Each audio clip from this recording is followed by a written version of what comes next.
Good afternoon and welcome to X Stadium on the campus of Wichita State University. My name is Steve Strain and we're glad to bring you here at the NBC World Series YouTube channel our 3 o'clock game of this pool play on a Sunday, game number 2 for both of these two teams. It's the Junction City Brigade and GPS Texas. Junction City jumped out to a 1-0 start in this tournament earlier in the week as they knocked off TPA Texas by the score of 11-7 yesterday. In the meantime, GPS Legends, well, they were on the losing end of a game to Alaska on Saturday. They lost by the score of 10-7, so the Legends really need to get a win here to give themselves a better chance of advancing to elimination play, because after today, just one more game left for these two teams to end pool play. And of course, in these 4-team pools, 3 of the teams move on to the elimination round. 1 of them goes home. And so if you're the GPS Legends and you're 0-2 going into your third and final game, you're going to need to win, and you're going to probably need some help with some tiebreakers. All right, here's your Crossland Construction Company starting lineups. We'll look at the Junction City lineup because they're the visiting team. Gannon White leads off. He'll be in right field, followed by third baseman Chad Pantuso. Gabe Yanto bats third. He's in left field, and followed by first baseman Kyler Horseman, who is hitting cleanup. Peyton Fergens bats fifth. Fergens is at shortstop. Logan Myers hits sixth, and he's the second baseman. Batting seventh, Braden Harpole, and he's the designated hitter. Garen Plummer bats eighth, and Plummer's behind the dish. Ian Luce bats ninth. Luce is in center field. So again, the lineup for Junction City: White, Pantuso, Yanto, Horseman, Fergens, Myers, Harpole, Plummer, and Luce. And on the hill for the GPS team will be left-hander Ryland Mahoney. Mahoney is going to be heading to Tyler Junior College to play his college baseball, but right now he's working against this Junction City team that put up 11 runs again in the first game of this tournament for them, so Mahoney will have his hands full here this afternoon. It is a warm day in Wichita, 94 degrees, very hot, and there is some wind blowing out of the south at about 15 miles an hour. That's a wind that's blowing to left field. So here we go at 2:59. The very first pitch of the game hits Gannon White, and he'll head down to first base. Well, that's not the way that Mahoney scripted things, I'm sure, as he prepared for this one, but he hits a batter right out of the gate as that one tailed into the left-handed hitter, and it looks like it hit him on the padding on his front right elbow. So White is on over at first base, and here's Chad Pantuso, the third baseman. And the right-handed hitter takes outside for a ball, that one at 84 miles an hour. Junction City is wearing orange jerseys today with gray pants and black helmets. GPS in red jerseys with white pants, white caps, and red bills. And the pitch is a bit inside, and the count is 2 balls and no strikes. So Mahoney has yet to find the strike zone in 3 pitches. He hit the first batter he faced, and now Chad Pantuso has watched 2 balls come across. And here's the 2-0 pitch. And there's a strike, letter high on the outside half. He took something off at 83, and the change is called a strike. Tim Horton is the home plate umpire. Casey Cowan is at first. Conan Strobel is the third base umpire. Here's the pitch inside. And the count's now 3 balls and 1 strike. Junction City Brigade, 11-7 winners again on their first game of this tournament. That was yesterday. GPS lost 10-7. A throw over to first, and now it gets away from Taki, the first baseman, and down to second base goes Gannon White. Well, that's going to be an error that puts a runner in scoring position just like that. So the tough start for Mahoney continues after hitting the leadoff batter. An error sends that man, Gannon White, down to second base, and just like that, he's in scoring position, and the count is 3 balls and a strike to Chad Pantuso at the plate. And here's the pitch, swung on and driven very deep to left center field. This one is back, and this one is out of here. A 2-run homer for Chad Pantuso, and just like that, the Brigade up 2-0.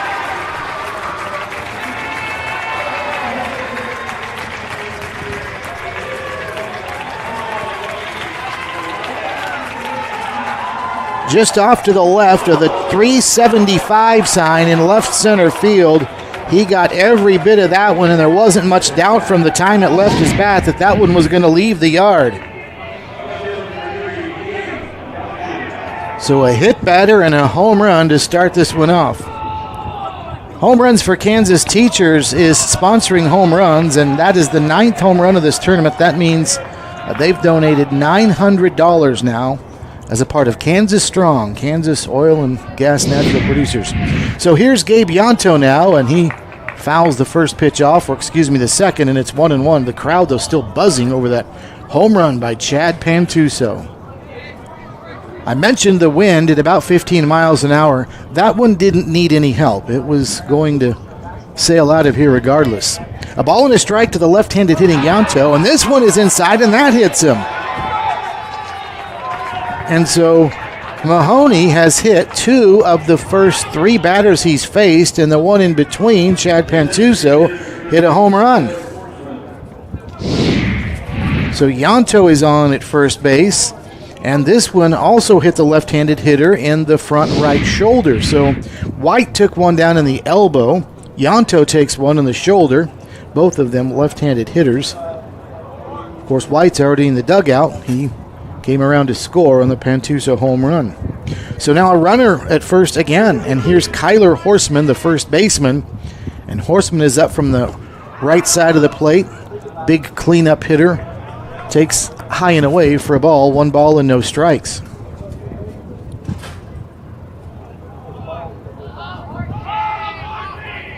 Here's the pitch. Swung on and pulled foul outside the bag at third. And the count is 1 ball and 1 strike. The crowd that's here is pretty much all in the shade on this very warm Sunday afternoon. Plenty of folks here, but you have to look back beyond the sunshine seats to find them because of this heat that we're seeing here today. The pitch misses outside, and the count's now 2 balls and a strike. Mahoney stretches, delivers a swing and a miss, and the count's now even at 2 balls and 2 strikes. We are wrapping up baseball around the clock, as you can see on the graphic of your screen.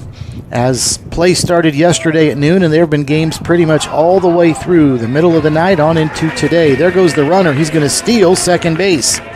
As Yanto easily steals, there wasn't even a throw, and the count's full at the plate to Horseman. 3 balls and 2 strikes. Mahoney through the stretch. Here's the full count pitch. Swung on and fouled back to the screen. And the count is still 3-2. X Stadium 330 down the lines, 375 to the power alleys, 390 feet to straightaway center field. It was near that power alley in left center again above the 375 sign that Pantuso knocked out his 2-run homer moments ago. The pitch swung on and tipped as Horseman barely got a piece of it, but he stays alive. 3 balls and 2 strikes again. Kyler Horseman is playing first base today. He was a very good pitcher in high school at Manhattan High School. In fact, as a sophomore, he helped his team advance to the state tournament by pitching the final 6 innings of a regional game. Here's the pitch, way outside, ball 4. And the former high school pitcher is now on at first base after a walk. And already there is activity down in the GPS bullpen. So runners at first and second, nobody out here in the top of the first inning. And time has been called, and they're going to give that reliever for GPS a little bit of time to warm up, and it looks like GPS might need that.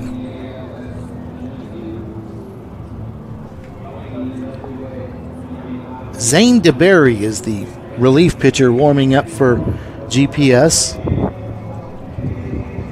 They are coached by Darryl Reeves. Matt Mazak and Matt Hargrove are the assistant coaches for this GPS team. Micah Cannon is the head coach for Junction City.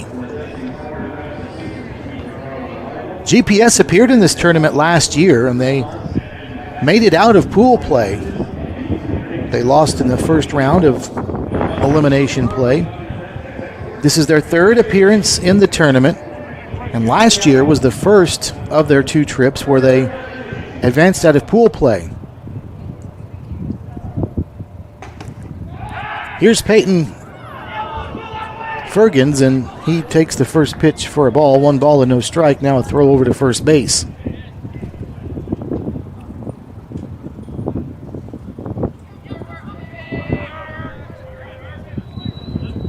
Fergens, the starting shortstop for Junction City. And he takes a breaking ball outside, and Mahoney continues to have trouble finding the zone. 2 balls and no strikes now. GPS desperately needs a double play. Looking for a ground ball. They won't get it here. It's a fastball taken for a strike, though, and the count is 2 balls and 1 strike.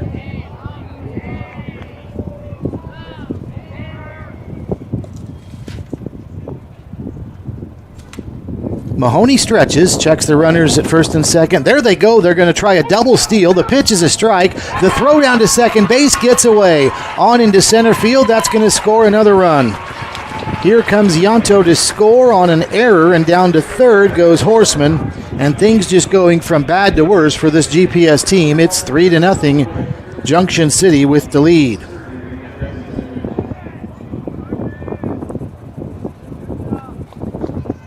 So that's going to be an E2 that moves everybody up after the stolen base, and already the second error of the inning.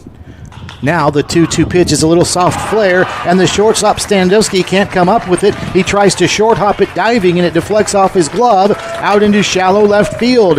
That'll score another run. Here comes Horseman from third, and it's 4-0. Junction City has the lead.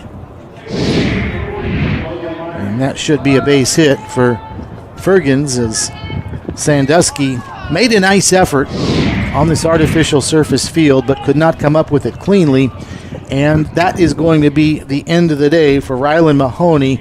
Unfortunately for him, he did not get anybody out, but this is a young GPS team, and he's got a very bright future, and he is leaving the game now. Pitching change being made. We'll take the timeout. A 4-0 start in the first inning for Junction City. BMA's residential cleaning service knows there's no place like home, especially when your home is cleaned by our experienced staff. From floor to ceiling, we've got you covered. Learn more at bmasclean.com. BMA's Cleaning Sports, PBS Kansas. Seriously good TV.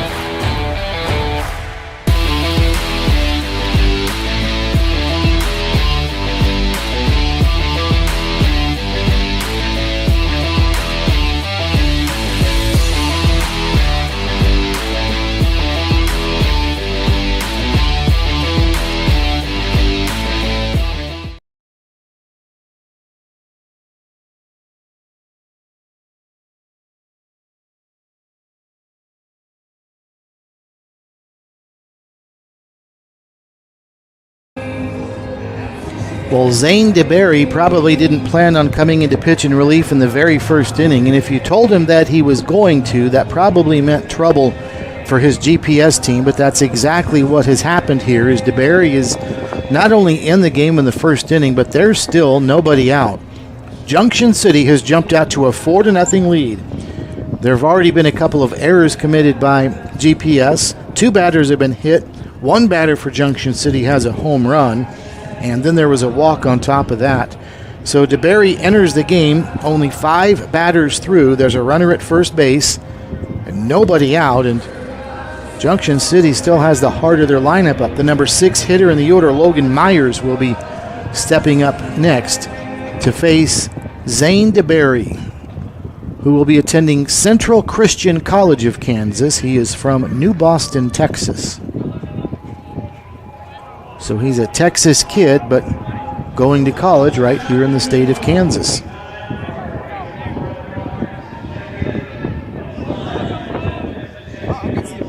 So up to the plate steps Logan Myers, a left-handed hitting second baseman, with still nobody out here in the inning, and the pitch to Myers is high and away for a ball, and 1 pitch in, DeBerry seems to have picked up where his predecessor, Rylan Mahoney, left off. Missing the plate, high and away, 1 ball and no strikes. DeBerry will stretch, and the pitch home. There's a strike, much needed for GPS, and it's now 1 ball and 1 strike. There have been several games decided already by the mercy rule, and this one is off to a start that might lead to another one. Here's the pitch, down and away for a ball. 2 balls and 1 strike. All 4 games on Friday ended early. None of them made it the full 9 innings. All blowouts.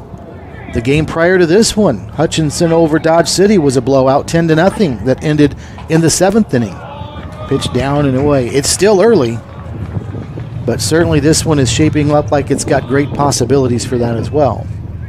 3 balls and a strike the count to Logan Myers. DeBerry set and delivers, high and away, ball 4, and there is another base on balls. So 2 walks issued by GPS pitchers this inning, 2 hit batsmen as well. Other than that, a home run and a single, and GPS has already committed 2 errors on top of that. So a tough start for them. Down to second goes Fergens. On at first is Myers after the walk, and now here's Braden Harpole, the designated hitter.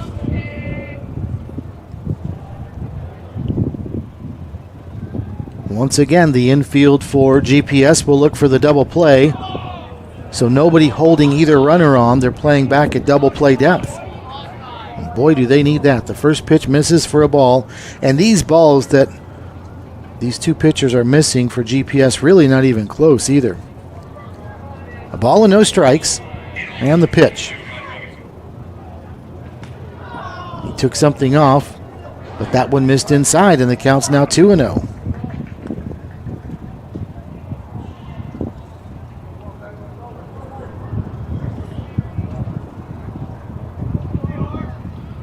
DeBerry set and fires high and away. 3 balls and no strikes. Boy, this thing has already started off ugly, and I mentioned earlier it's going from bad to worse, and it's on the verge of getting even worse now. 1 ball away from loading him up is DeBerry. Here comes the 3-0 pitch home, and that one at the letters, a strike, and it's now 3-1. TPA Texas and the Alaska Gold Panners will play next. That game scheduled for a 6 o'clock start, and that will be our final game of baseball around the clock. That'll be the last game on this Sunday. 3 balls and a strike, and here comes the pitch from DeBerry, and that one bounces in, ball 4, and a 5-pitch walk, and they are now loaded for Garen Plummer, the catcher. So 3 walks, 2 hit batsmen, and a couple of base hits, including a home run, has loaded them up now here for Junction City.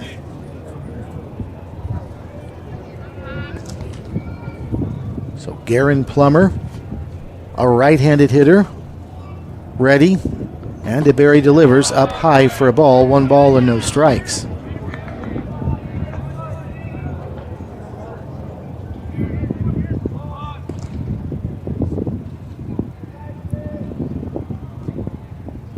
Pitch in there for a strike, and that'll even things up at 1-1.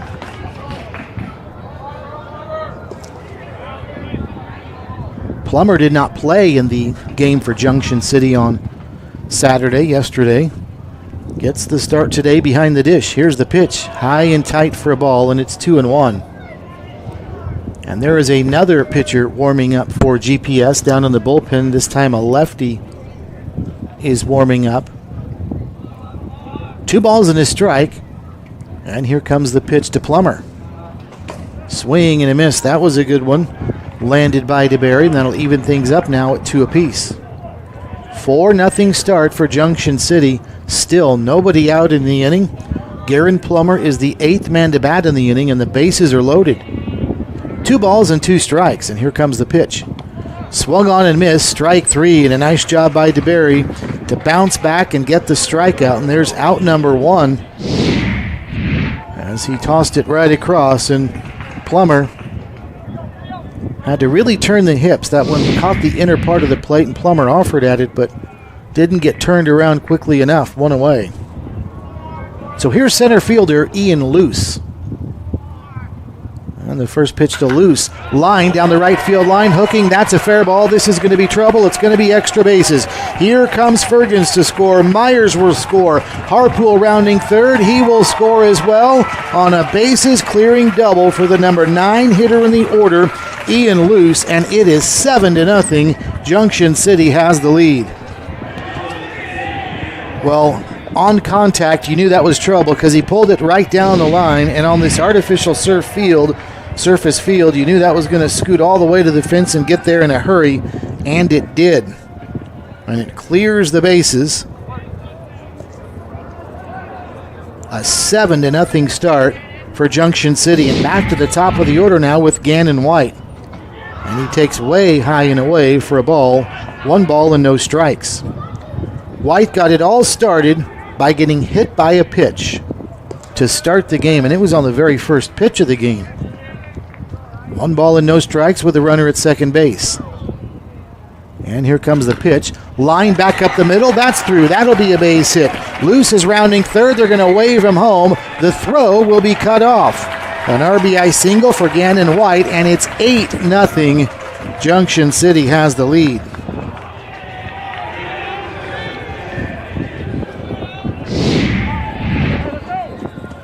No doubt about this one either. Right back up the middle, and when Junction City is making contact, it is hard contact, and when they're not, it's because they're getting walked, and there is another pitching change being made.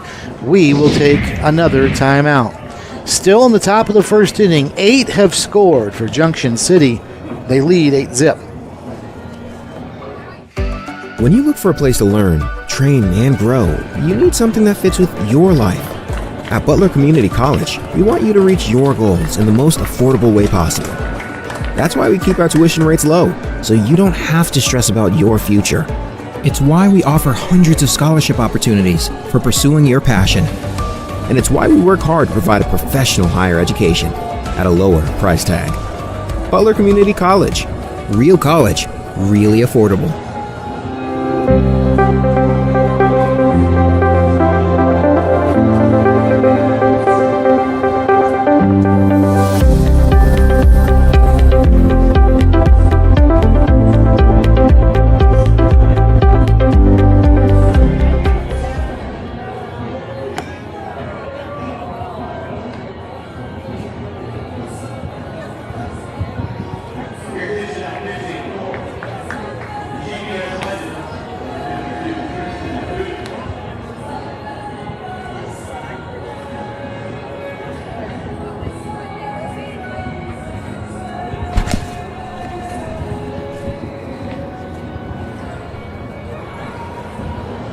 Well, the GPS legends have already gone to their third pitcher, and there has only been 1 out recorded in this contest.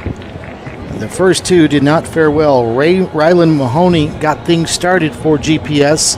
He was ineffective, so they brought on Zane DeBerry, and they had no better luck. So now they'll bring on their second left-handed pitcher of the 3 that will take the mound here in this first inning. As Junction City has scored 8, they've batted around, and Chad Pantuso making his second plate appearance in this inning. And the first pitch he takes is a slider that's in there for a strike.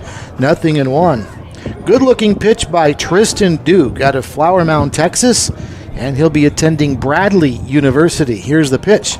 Another off speed with some break on it. Now was swung on and missed. And it's 0-2. Well, the off speed stuff seems to be the most effective, as Junction City was hammering the fastballs fired up there by these GPS pitchers. Maybe this will throw their timing off. The 0-2 inside for a ball. It gets away from the catcher behind the dish, Pelletier, and down to second base goes Gannon White.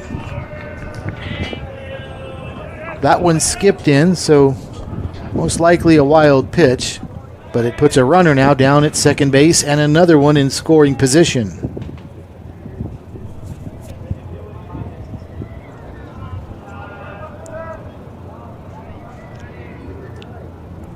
Duke stretches and fires home. This one is swung on and a one-hopper out to short, fielded by Sandusky. He'll throw to first in time for a 6-3 put out, and there's 2 away. So 2 outs now for Gabe Yanto. In Yanto's first plate appearance, he was also hit by a pitch. Starter Rylan Mahoney did that to 2 of the first 3 batters he faced. Yanto was one of them. Duke fires home, and that one low for a ball. 1 ball and no strikes. Yanto has played the last 2 years at Indiana University Southeast, where he's hit .222 in 16 combined games the last couple of years. He chops this one up the first baseline. Charging in is going to be the first baseman, Taki, and he will tag the runner out on his way up the line, and finally the side retired. But not before Junction City puts up a snowman. They score 8 on 4 hits. There were also a couple of errors, and after half an inning, the Brigade 8, and GPS coming up.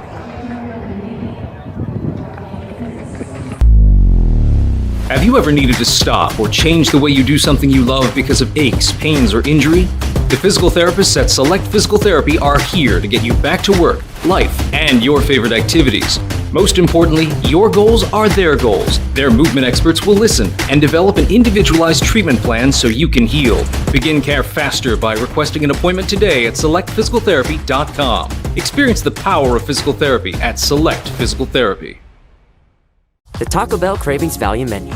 10 choices, each just $3 or less. Starring the cheesy double beef burrito. Double the seasoned beef, all the cheesiness, and so much craveable flavor. Get it on the Cravings Value Menu, only at Taco Bell.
Ready for the bottom of the first inning. Jackson Gowan is the pitcher for Junction City, and he comes in firing some heat at 87 miles an hour. The first batter he'll face is Caleb Small, who swings and misses for a strike. It's 0-1. Now ready again, and that pitch is up high. 8 in the first inning, the first half for Junction City, so you know the task for Gowan is just to come in and throw strikes. Don't mess around. That time he was trying to get a little cute and work the edge, but it misses away. 2 balls and 1 strike. That's probably not what the Junction City coaching staff wants him to do, is get too fine and paint corners, not up by 8 runs after half an inning. That's more like it, a swing and a miss. Gowan is going to go to Queens University, I beg your pardon, but most recently he is pitched elsewhere. Here comes the 2-2 pitch, up high for a ball. He pitched at Cleveland Community College the past couple of years. He appeared in 31 games at Cleveland Community College and went 11-9. Here's the pitch, strike 3 called, and Small was frozen. Small was shaking his head. Either he didn't like the call or he was completely fooled and frustrated at himself. Nonetheless, down he goes. And the bottom of the first starts just as bad for GPS as the top half of the first did. So 1 away now for Dayton Taki, the first baseman. Taki takes high and tight for a ball. 1 ball and no strikes. Taki's a left-handed hitter. And the pitch in there, and there's Gowan just rocking back and firing strikes. In those 115 innings that Gowan pitched at Cleveland Community College, he put up some pretty nice numbers. He's going to get an extra base hit off of him here as Taki rips one down the line into the corner. White is up with it, but not before Taki stands up at second base with the double. Well, there's the first bright spot of the day for this GPS team. A 1-out ringing double by Dayton Taki down the right field line.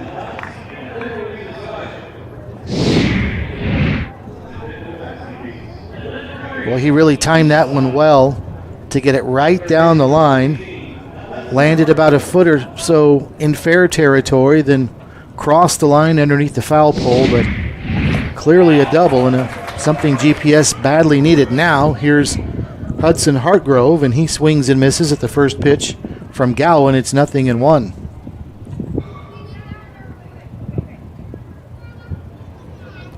The 0-1 at the letters on the outside edge, and it's 0-2. In those 115 innings at Cleveland Community College the last couple of years, Gowan struck out 115, so he averaged exactly one strikeout per inning while there the last couple of seasons.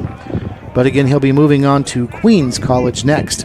The pitch outside for a ball, and the count's now 1-2. Nobody holding the runner on at second. And the pitch home, swing and a miss, strike three, and down goes Hartgrove.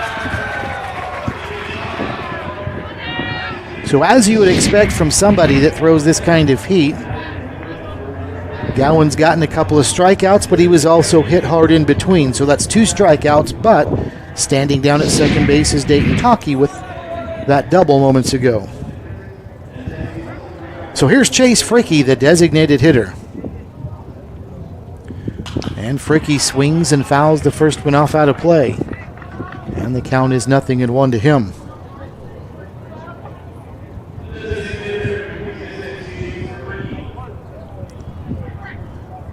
Fricke, a big left-handed hitting designated hitter for GPS. Down on the count, 0-1. He takes it up high, and it deflects off the glove of Plummer, and down to third base goes Talkie. Well, Plummer got a glove on it and looked like he didn't reach all the way up. Perhaps he was fooled by the trajectory of that, not really sure, so don't know if that's going to be a wild pitch or a pass ball. But it looked like he had it in the top of the glove, just didn't squeeze it in. The pitch swung on and a fly ball into shallow left field. Yanto coming on, he tracks it down and the side retired, so it's all a moot point on a fly out to left field to retire the side. GPS gets one to third, but can do no better, and after one, it is Junction City 8 and GPS Legends 0.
Well, the Junction City Brigade sent up 12 in the first inning. 8 of them scored.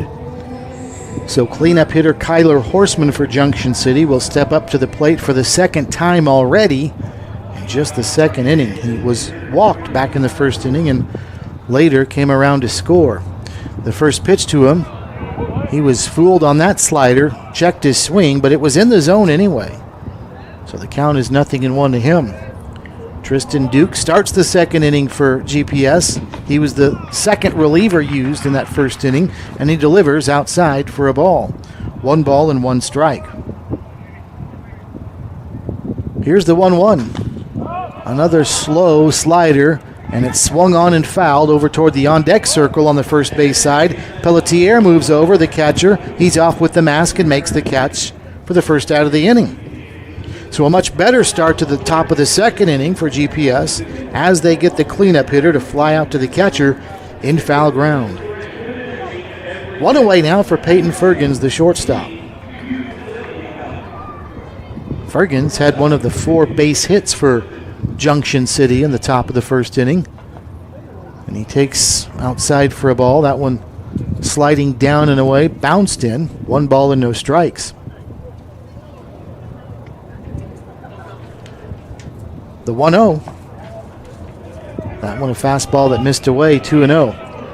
Fergens attended Texas A&M Corpus Christi and hit .310 in 29 at-bats this past season. So did not see a lot of action but in just 29 at-bats, but made the most of it, batting .310 when he did. The pitch, outside corner for a strike, and it's 2-1.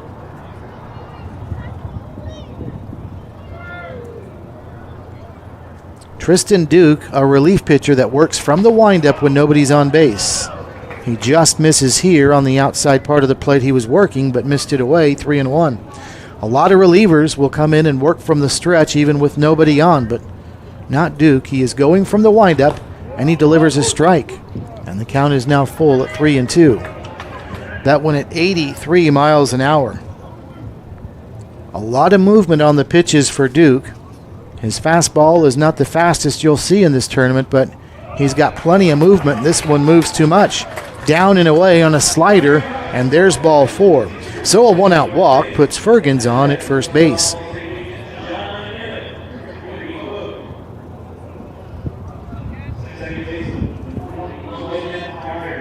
It's already the 4th walk for GPS pitchers this afternoon. There have been 2 hit batsmen as well.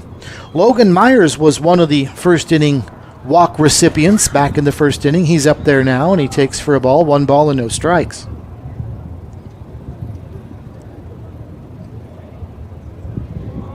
Myers came around to score on that bases clearing double by Ian Luce. That was the big blow of the first inning. The pitch in there, it's a strike. Taken, and it's 1 ball and 1 strike to Myers.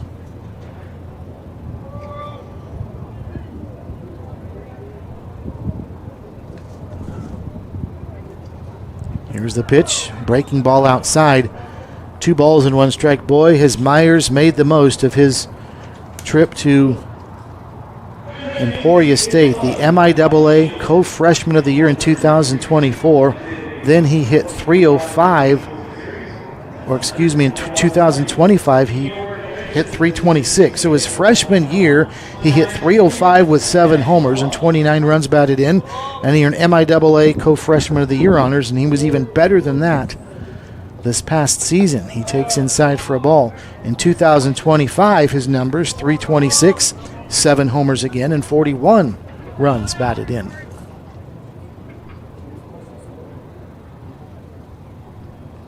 Here's the pitch. Outside edge for a strike, and the counts run full at 3-2.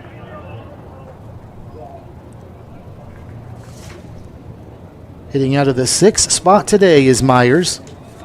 He was 0 for 3 yesterday. There goes the runner. The pitch swung on, and a liner right to second base. They're going to get a 4-3 double play. Tough luck that time for Junction City. A liner right to Cardenas at second. The runner was moving to second on a hit and run. So it's a 4-3 twin killing, and not much noise for Junction City in the top of the second inning. After 1.5, though, they lead 8-0.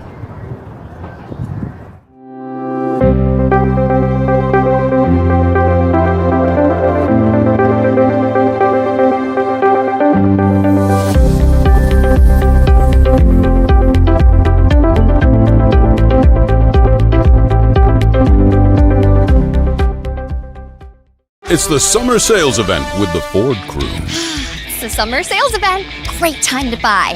Nice weekend, Hank? Spectacular. Took the family camping, courtesy of Ford F-Series, the best-selling trucks for 48 years. Morgan? Baseball tournament. My Explorer at the Homeland Field. How about you two? Mud bath. Get 0% APR financing with 0 down and 0 payments for up to 90 days on select Ford vehicles. Plus, get a complimentary maintenance plan for 24 months.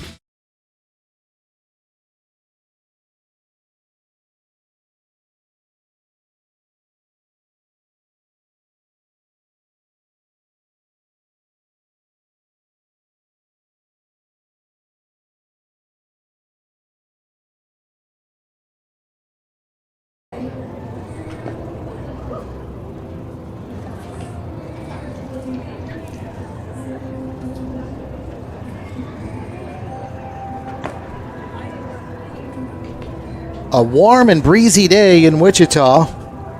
Speaking of warm, how about the bats for this Junction City Brigade team? 8 runs in the top of the first inning, including a line drive home run to left center field. They managed 4 hits as well in the top half of the first, so they lead this GPS Legends team by the score of 8-0 after just an inning and a half. Here's Joseph Sandusky, and we'll see if GPS can get their bats going as the first pitch to Sandusky misses for a ball, 1-0. Jackson Gowan out there for his second inning of work for Junction City. And Gowan took something off, and the pitch is swung on and fouled back to the netting. 1 ball and 1 strike. Boy, you talk about a guy improving from his freshman year to his sophomore. That's exactly what Gowan did at Cleveland Community College. The pitch fouled back to the screen. In his first season at Cleveland Community College, Jackson Gowan appeared 17 times, pitched in 46 2/3 innings. His earned run average was 8.29. A ball and 2 strikes, and the pitch high and away, 2-2. Then this past season, in 68 1/3 innings worked, he nearly cut his earned run average in half, down to 4.21. So a much better second season there. The pitch fouled back to the screen, and the count's even, 2 balls and 2 strikes.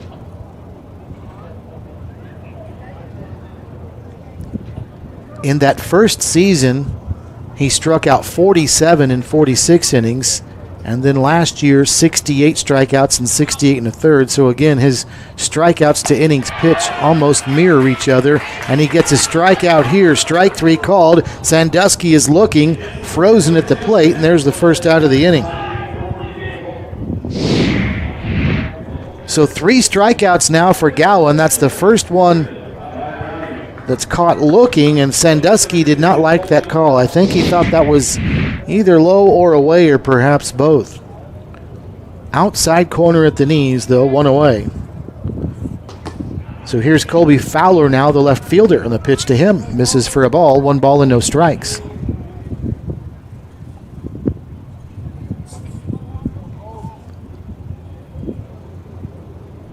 Gowan winds, and the pitch. Lifted to the gap, right center field. This is down. It's going to get down for a base hit and roll all the way to the base of the wall. Fielding it there is loose. He'll get it back to the infield, but that's a 1-out stand-up double for Colby Fowler. Boy, he found a great spot for that one, dissecting loose in center and White in right field perfectly. And to the wall it scooted, and Fowler ends up at second base with a 1-out double. So here's right fielder Jackson Rainey. He's going to swing at the first pitch. He's going to send this one into shallow center field. Coming on is loose, but he's not going to get there until he plays it on a hop, and a 1-out single for Rainey. First pitch swinging. Down to third base goes Fowler. He had to wait and make sure that wasn't going to get caught, so he holds at third, and a single for Rainey. That'll bring up catcher Rafael Pelletier.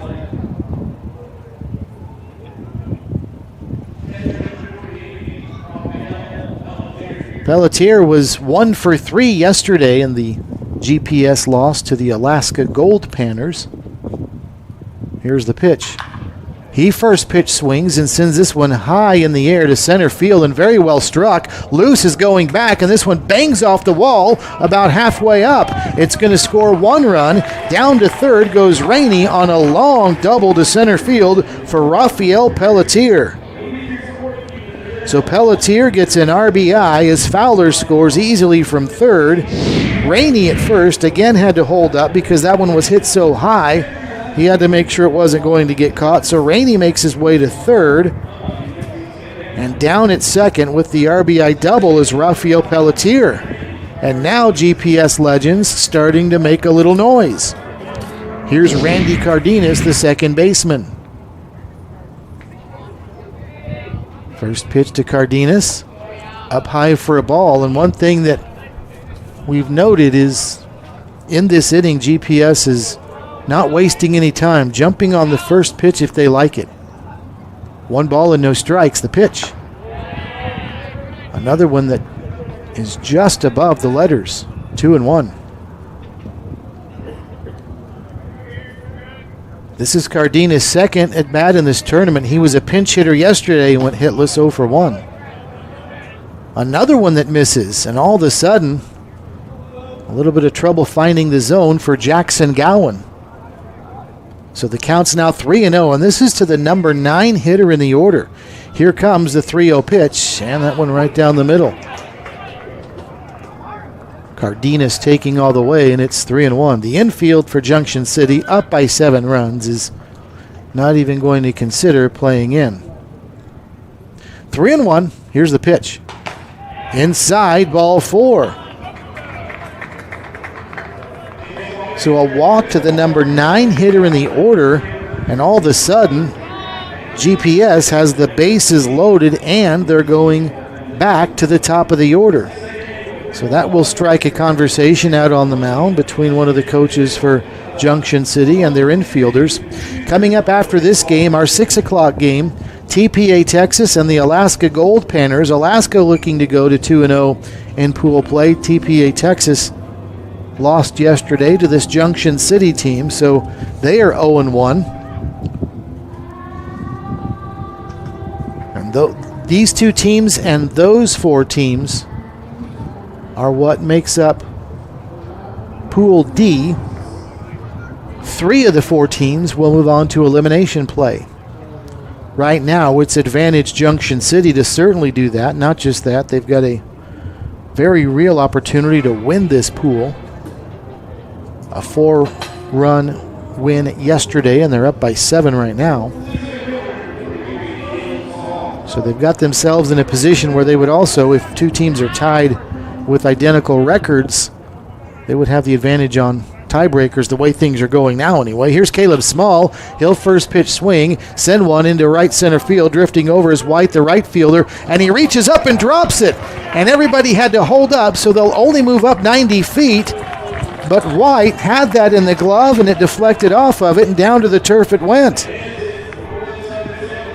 The wind is blowing toward left field, so White might have been better served to let the center fielder catch that one. It's coming toward the center fielder loose, but White called him off and then didn't make the catch. And that's going to be an error. And again, everybody moves up 90 feet, so a run scores, and it's 8-2. And now here's Dayton Talkie.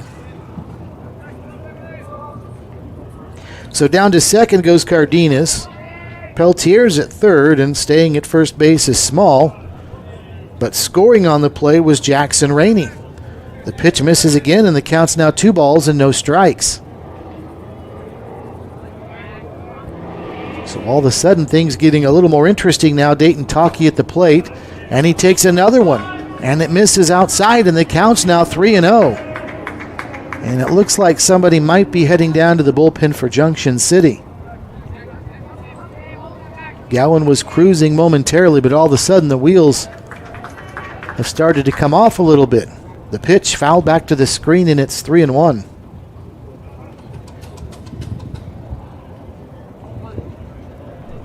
And there you see somebody heading down to the bullpen for Junction City. Pitch fouled back and out of play. So the count is now full at 3 balls and 2 strikes. That's Keegan McDonald you saw heading down to the bullpen. Apparently he's the guy that indeed is starting to stretch right now. The pitch swung on and missed at 82. Something taken off of that one, and a nice pitch by Gowan. And a big strikeout for out number 2. That's the 4th strikeout of the game for Gowan, and interestingly enough, that's the 2nd strikeout this inning. But in between his 2 strikeouts this inning, there have been 3 base hits, a walk, and an error. So here's Hudson Hartgrove now, and Hartgrove takes the first pitch for a ball, and that's been part of the problem for Gowan. He's been falling behind in the count. The pitch up high for a ball, and he's behind again. 2 balls and no strikes. That's part of the reason this GPS team has been able to hit the ball as hard as they have when they have in the inning, because they're getting good pitches to hit.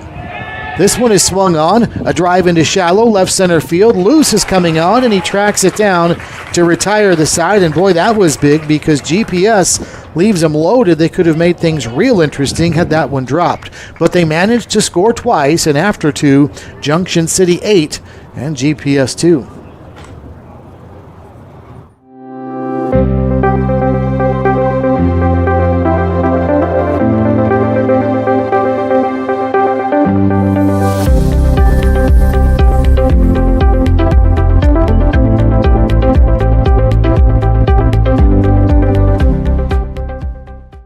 It's the summer sales event with the Ford crew. It's the summer sales event. Great time to buy. Nice weekend, Hank? Spectacular. Took the family camping, courtesy of Ford F-Series, the best-selling trucks for 48 years. Morgan? Baseball tournament. Mike Sports with the whole infield. How about you two? My bass. Get 0% APR financing with 0 down and 0 payments for up to 90 days on select Ford vehicles. Plus, get a complimentary maintenance plan for 24 months.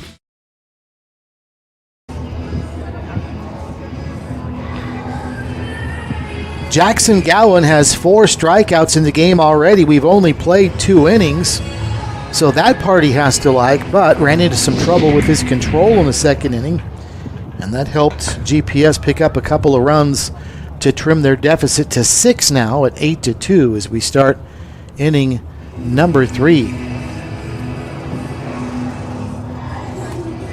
It'll be the bottom 3 in the order for GPS that will bat: Braden Harpole, Garen Plummer, and Ian Luce. If anybody gets aboard, Gannon White will appear at the plate for the 3rd time already, and we're just in the 3rd inning.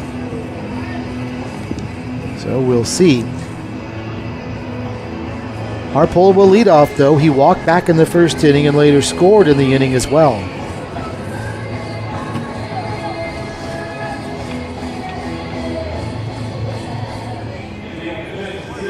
Final day of pool play begins tomorrow. These 2 teams will play on Tuesday. Here's Braden Harpole, and the first pitch to him, a breaking ball that's in there for a strike, 0-1. And starting on Wednesday, we play elimination play, and it all culminates next Saturday at Equity Bank Park downtown for the championship game. The pitch is taken, it's a strike. 2 quick strikes. Nice job by Tristan Duke of coming on and firing strikes here, and it's 0-2. And the 0-2 pitch, swung on and missed, strike 3. On 3 pitches, Braden Harpole goes down swinging, and there's 1 away. Well, the 3rd time may be the charm for this GPS team in terms of finding a pitcher that can be effective. It did not work for the first 2. Rylan Mahoney really struggled. They went to the bullpen once, and it didn't work with Zane DeBerry either. But the 2nd time into the bullpen, Duke so far has looked pretty good. A strike here on the outside edge. It's 0-1 to Garen Plummer. Duke delivers inside here, and that one hit him. Well, just when you're bragging on him, he plunks the right-handed hitter, and so that's the 3rd hit batsman of the day for this Junction City team. And Plummer will head down to first. So here's Ian Luce, who has the big blow in the game so far, a bases-loaded double in the 1st inning that cleared them all, part of an 8-run first for this Junction City team. Going back to the hit batsman by Plummer, he checked his swing, and then the ball must have grazed his left thigh. There wasn't a lot of contact here. It was hard to see, but he immediately headed down to first, and the home plate umpire, Tim Horton, immediately directed him that way. 2 balls and no strikes now, the count to Luce, as Duke will stretch and check over at first and delivers home. And there's a strike at the letters, and it's now 2 balls and 1 strike.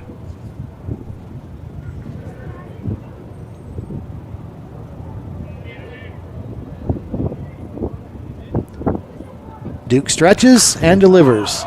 Fly ball over toward the third baseline. Drifting in is going to be the third baseman Hartgrove, and he's there to make the catch. And Luce is retired for the second out of the inning. So 2 outs now, and back to the top of the order indeed. Gannon White will step up to the plate for the third time today already. The very first pitch of the game, he was hit by a pitch. And the pitch here is in there for a strike, and it's 0-1. That one at 73 miles an hour. Boy, Duke does not throw anything hard. But he has been effective with what he's got. The pitch inside that at 83, and that's about the fastest we've seen from him so far. But those off-speed pitches and breaking balls have been very effective in keeping Junction City off balance. 1-1, and the pitch. Down and away, and the count's now 2-1 strike. 8-2, Junction City with a lead on top of the GPS Legends. 2 balls and a strike, and Duke's pitch. Across again at the letters, and it's still 2-2.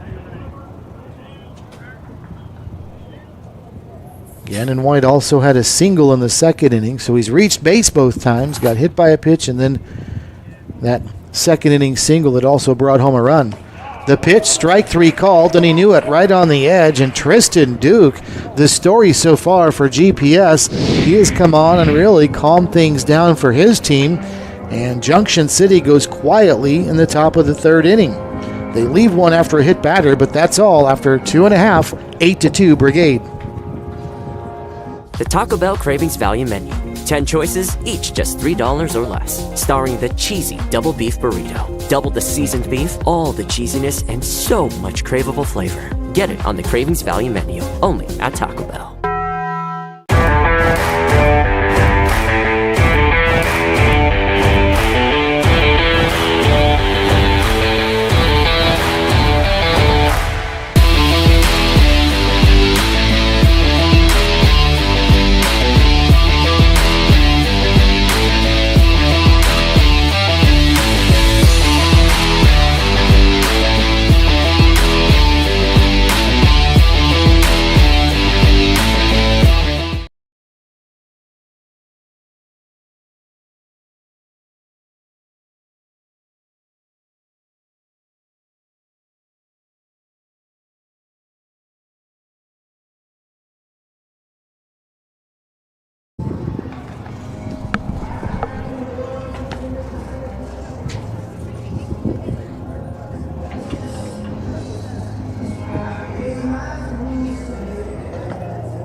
Well, after all the momentum you could imagine for Junction City after half an inning, they scored 8 times.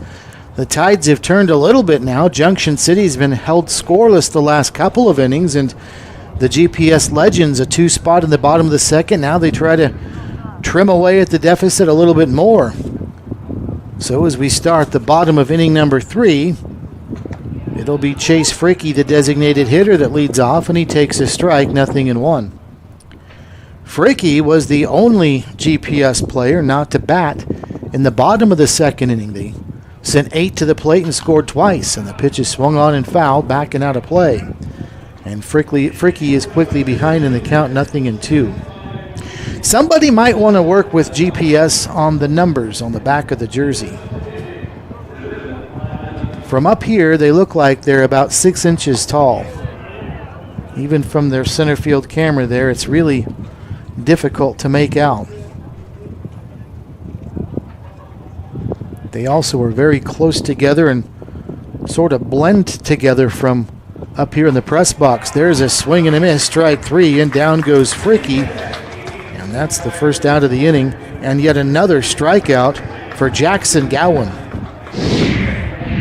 Gowan now with 5 strikeouts on the afternoon. And again, he did run into some trouble in the second inning. There was an error, though, that didn't help. And the first pitch to Sandusky, and he plunks him in the back. And Gowan is very frustrated with himself right now. And he is talking to himself or somebody out on the mound. You can see not real happy with himself. No doubt about this one, right into the back on the number of Sandusky. It's not easy to hit those numbers because they're so small, but he just did. And Sandusky's on at first. Here's Colby Fowler now. And Fowler takes the first pitch. It's a ball. 1 ball and no strikes. One more game today, and then action resumes at noon Central Time on Monday. Here's the pitch. Outside for a ball. 1 ball and no strikes. Tomorrow at noon, it'll be Oklahoma MVP at 0-2 in this tournament, taking on the Seattle Blackfins. The 2-0, and that one misses outside, and the count's now 3-0. Seattle took one on the chin last night to Lone Star Kraken, while Oklahoma MVP, did you hear about this? They blew a 5-run lead in the top of the 9th inning last night. There's ball 4, down and in. And a walk for Colby Fowler, and he'll head down to first base. So that'll bring up Jackson Rainey. That action is from Pool A that took place yesterday, and Hayes again was leading or trailing 8-3 to start the top of the 9th inning. And they scored 6 runs to take a 1-run lead on just 1 hit in the inning. Jackson Rainey showing bunt, but it goes backwards. And the count's 0-1.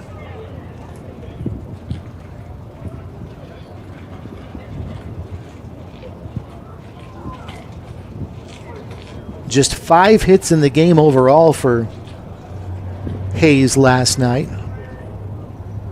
But they won by 1 miraculously. The pitch is up high for a ball, and the count's even at 1 ball and 1 strike. And so Hayes in Pool A is at 2-0. Oklahoma MVP is at 0-2. And that game will start at noon tomorrow. That's our first game of the day. The pitch down and in for a ball.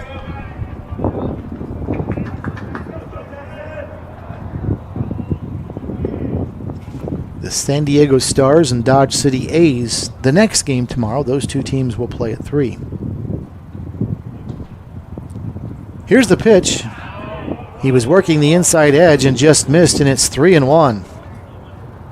Still activity down in the Junction City bullpen, and you get the feeling if Jackson Gowan doesn't retire Rainey here, this might be the end of the line for him. The 3-1 pitch, lined foul over near the third base coach's box, and that'll fill the count at 3 balls and 2 strikes. Keegan McDonald is the man warming up for Junction City, and he's been doing it since the last inning when GPS was up, so he should be ready to go if called upon. 3 balls and 2 strikes. Here comes the pitch. High and tight, ball 4, and the bases are loaded. Boy, that's got to be so frustrating if you're Micah Cannon. Your team has given you an 8-0 lead, and then in the first inning things were fine, but in the last 2, Gowan has really struggled, and now the bases are loaded.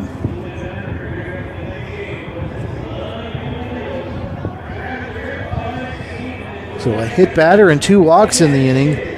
And Gowan will stay in the game for now, but they are loaded with 1 out. And Rafael Pelletier is up, and Pelletier is the guy that hit that ringing double off the wall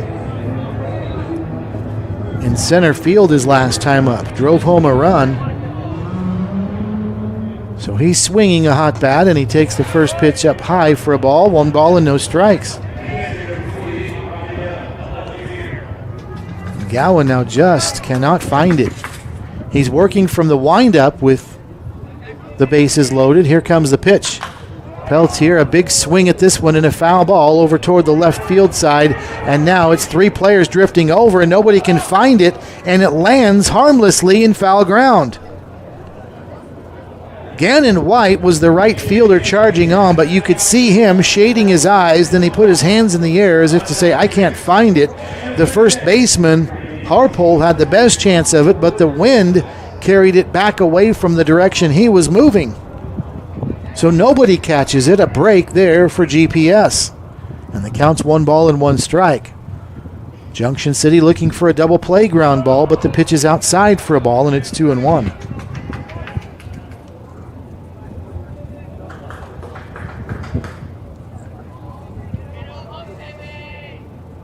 Here's the 2-1 pitch from Gowan.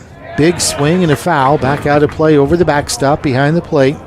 And the count is even, 2 balls and 2 strikes. The flag in right field, blowing well. It's a wind at around 15 miles an hour out of the south, which is to left field. Pelletier has already proven he can hit them a long way, and if he can do that and go the other way, he's got a chance for a grand slam because he's going to get some help from the wind. We've already seen 1 home run in this contest. That was Chad Pantuso, although he didn't need any help from the wind. It was a low line drive to left center field. 2 balls and 2 strikes, the count to Pelletier.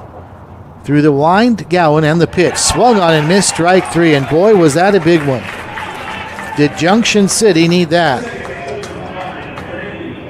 Took something off of that one and really fooled Pelletier, who was way out in front of it and on top of it. Looked like a slider that came down and into the left-handed hitter. And that's the 6th strikeout for Gowan. So 2 outs now, and here's Randy Cardenas, the second baseman. And Cardenas takes a changeup outside for a ball, 1 ball and no strikes.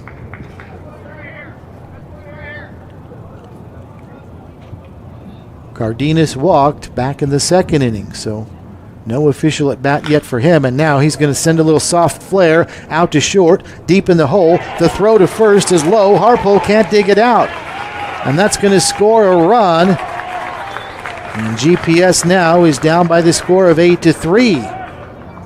Well, that was a tough play for Fergens, as it was a soft little flare. He had to go deep in the hole and let it take that AstroTurf hop to him, but it didn't get there in a hurry. Then he had to rush the throw, threw it low, and Harpole could not dug it out. And actually 2 runs scored, as coming all the way around from second base was Fowler as well. So Sandusky scored from third. Fowler hustled all the way around from second to score as well. And it's now an 8-4 game, and that will be it for Jackson Gowan. So Gowan leaves, although probably has to leave with a bad taste in his mouth after his team staked him to an 8-0 lead, and that deficit has now been cut in half by GPS. Timeout on the field with a pitching change being made. 8-4, Junction City. At Evergy, we're focused not just on what we power, but on who we power, right here in our community. We provide payment assistance to our neighbors who need it. Invest in organizations and people, creating opportunity for all to benefit. And volunteer our time around our hometown so that together we improve it, because we're committed to spreading good energy throughout our community. Evergy, the utility company. BMA's residential cleaning service knows there's no place like home, especially when your home is cleaned by our experienced staff. From floor to ceiling, we've got you covered. Learn more at bmasclean.com. BMA's Cleaning Sports, PBS, Kansas. Seriously good TV.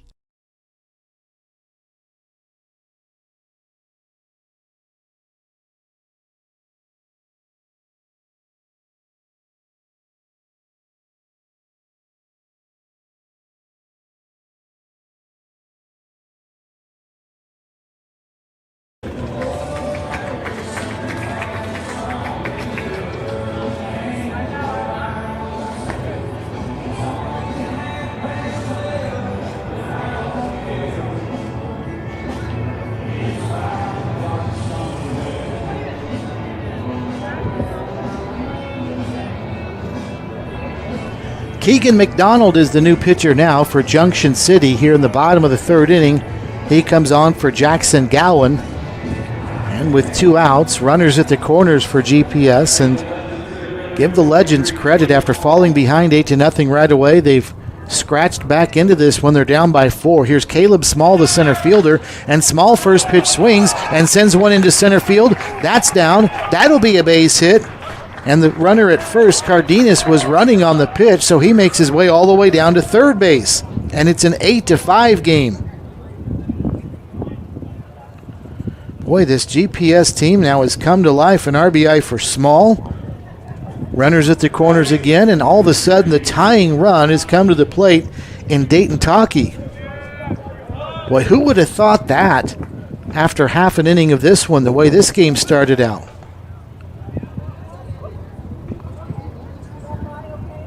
McDonald throws over to first, nothing doing. Who would have thought that after an 8-0 start for Junction City, that GPS would get the potential game-tying run to the plate in the third inning? But that's exactly what's happened. If Taki can send one over the fence, we would be tied. 1 ball and no strikes, and a changeup at 70. He really took a lot off of that one, but did not come close, and it's 2 balls and no strikes. And that's been the problem. It was what did in Jackson Gowan, falling behind in the count, and now the same thing has happened here with McDonald. There's a swing and a miss for a strike, and 2-1. Keegan McDonald pitched this past season at Washburn University. Appeared in 15 games. All of them were in relief. Here's the pitch, swung on and fouled back to the screen. The count's 2-1. 1-1 was his record, a 7.24 earned run average. He pitched in 13 2/3 innings. And the strikeout to walk ratio had to be pleasing. 7 walks, 14 strikeouts. There's strike 3 called, and Taki knew it, and down he goes. That's a big strikeout because Taki represented the tying run in this one, but GPS manages to score 3 more. They've pulled to within 3, 8-5 as we head to the 4th.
Back at X Stadium, where things have certainly gotten much more interesting over the last couple of innings after Junction City's Brigade jumped out to an 8-0 lead. All of a sudden, that lead has gone down to 3 at 8-5 in the first pitch from Tristan Duke to Chad Pantuso is in there for a strike, 0-1. Duke has been firing strikes, by far the most effective pitcher, not just for GPS, but in this game, he has been the most consistent. The next pitch misses for a ball, 1 ball and no strikes. Pantuso had that home run back in the first inning. He swings and fouls this one at the plate, and it's 1-2.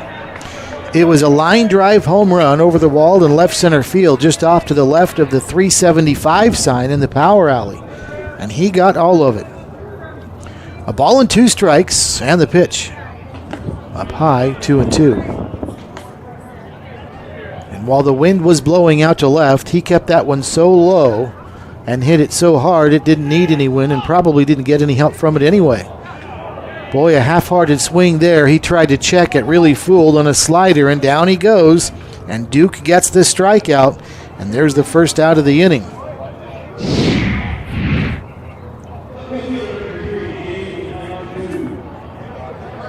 That is the 4th strikeout for Duke. He came on in the first inning. He was the 3rd pitcher used in the first inning alone for GPS. And what a job he's done. Gabe Yanto's first pitch swings and sends one back and out of play, 0-1 to him. GPS has out-hit Junction City 6-4. A big swing and a miss there, and it's quickly 0-2 as Duke has worked himself ahead in the count.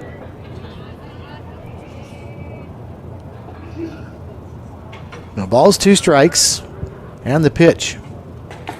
Inside, that one almost hit him. That's what did in GPS in the top of the first inning. There were a couple of hit batters and some walks and a costly error or 2 as well. The pitch down and away for a ball, and the count is now 2 balls and 2 strikes. So just 4 hits in the game for GPS, or excuse me, for Junction City, but they lead 8-5. Here's the pitch. Down and away. Count's now full at 3-2.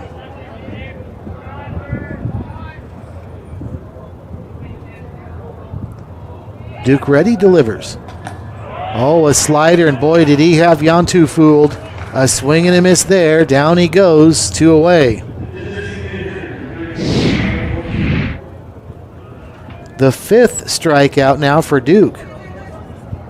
And the 2nd out of the inning. In this inning, he's got a strikeout looking and a strikeout swinging, and now here's Kyler Horseman. And he takes down and in for a ball, 1 ball and no strikes.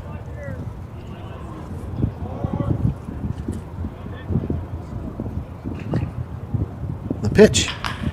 Bouncing ball to short on a couple of hops. Sandusky's there. He'll throw to first in time. A 6-3 put out, and for the 2nd time today, Duke faces the minimum. So we will go to the bottom of the 4th inning, 8-5 Junction City. At Evergy, we're focused not just on what we power, but on who we power, right here in our community. We provide payment assistance to our neighbors who need it. Invest in organizations and people, creating opportunity for all to benefit. And volunteer our time around our hometown so that together we improve it, because we're committed to spreading good energy throughout our community. Evergy, the utility company. Love was nearly lost until Pizza Hut showed up. Go get her. Hi, I'm Peter. Looks like the meat lovers, Deborah. Pizza Hut's hooking everyone up with more of what they love. Choose from 4 Hut Lovers pizzas starting at $12.99 each. Order on the app.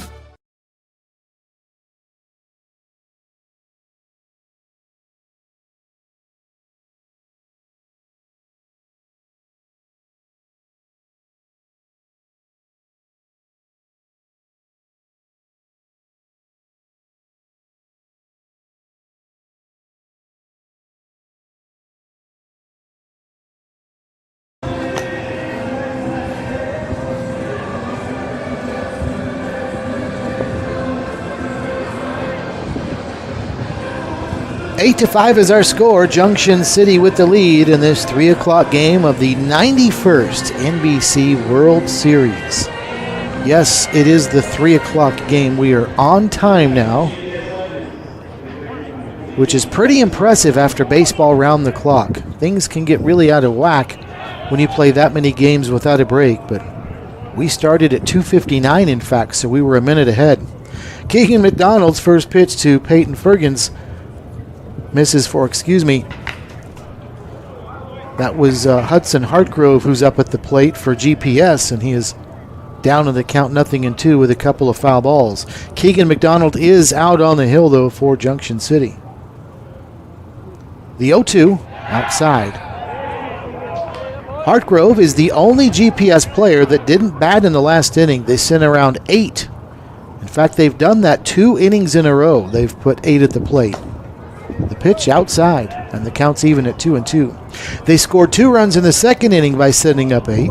They scored 3 runs in the third when they sent up 8. 2-2, and the pitch swung on and missed, and down goes Hartgrove. A good start to the inning for Keegan McDonald.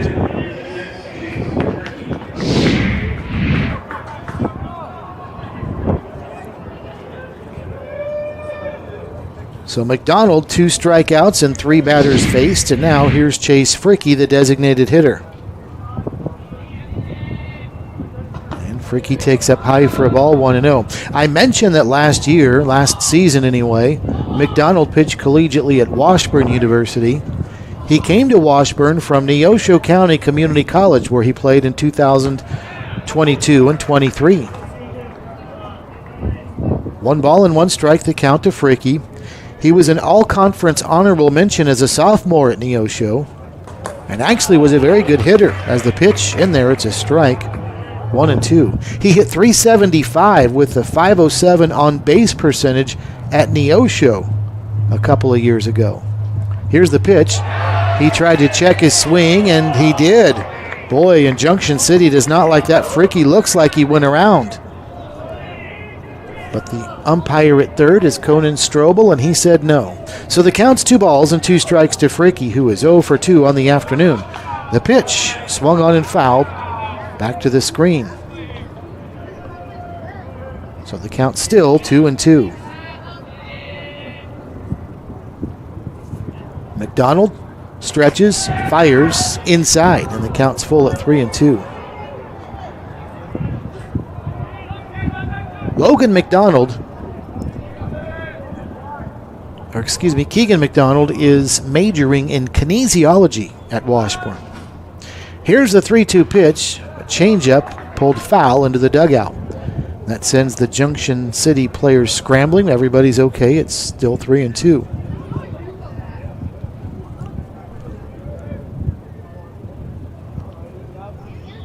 So here's another 3-2 pitch. That one inside, ball 4. So a full count walk, and down to first base goes Chase Fricke. That's the first walk issued by Keegan McDonald. So that'll bring up Joseph Sandusky. Keegan McDonald wrestled in high school all 4 years. You can tell by his build that he looks like that's something he could have done. First pitch to Sandusky, popped up over towards short. Fergens is there, he makes the catch, and that's out number 2.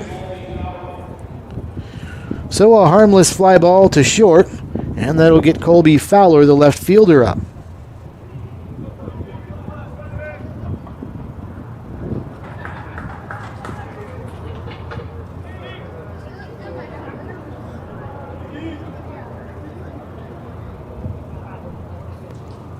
McDonald, first pitch to Fowler, up high for a ball, 1 ball and no strikes.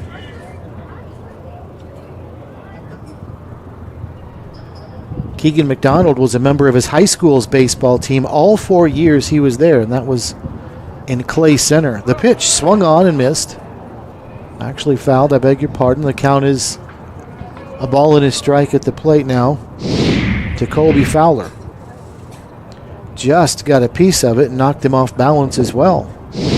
Runner at first, 2 away, 8-5 our score. Junction City with the lead.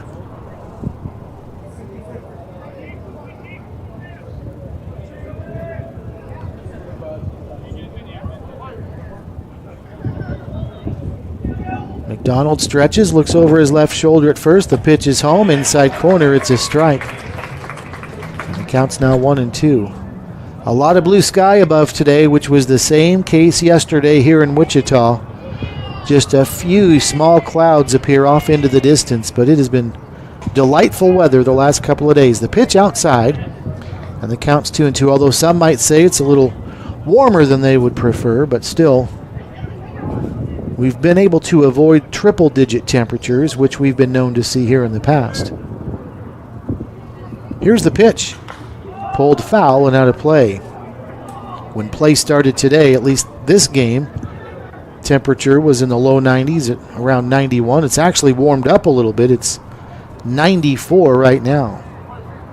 But this is also the projected high for the day, so it should only cool off a little bit from here. One hopper out to second. Myers short hops it, keeps it in front of him, throws to first in time. There's a 4-3 putout, and the side retired. So a one-out walk, all that GPS could manage in the bottom of the fourth inning. We go to the fifth, 8-5, Junction City on top. BMA's residential cleaning service knows there's no place like home, especially when your home is cleaned by our experienced staff. From floor to ceiling, we've got you covered. Learn more at bmasclean.com. BMA's Cleaning Sports, PBS, Kansas. Seriously good TV.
Well, Tristan Duke picks up where he left off in the fourth inning. The first pitch he throws here in the top of the fifth to Peyton Fergens is a strike, 0-1, and GPS has certainly found something with Duke. The next pitch to Fergens bounced the other way to third, fielded there by Hargrove, and he'll throw to first for a 5-3 putout, one away.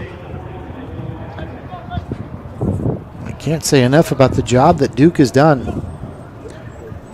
Coming into the game, in the first inning when all heck broke loose for this GPS team, but he has restored order and the bats have done enough to get his team back into the game now, down by 3. Here's Logan Myers, takes an off-speed pitch for a ball, 1 ball and no strikes.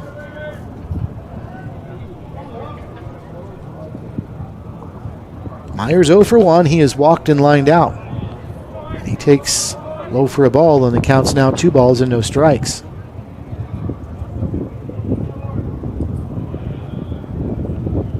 Here's the pitch. Took something off, and that one stays up high, and the count's now 3-0.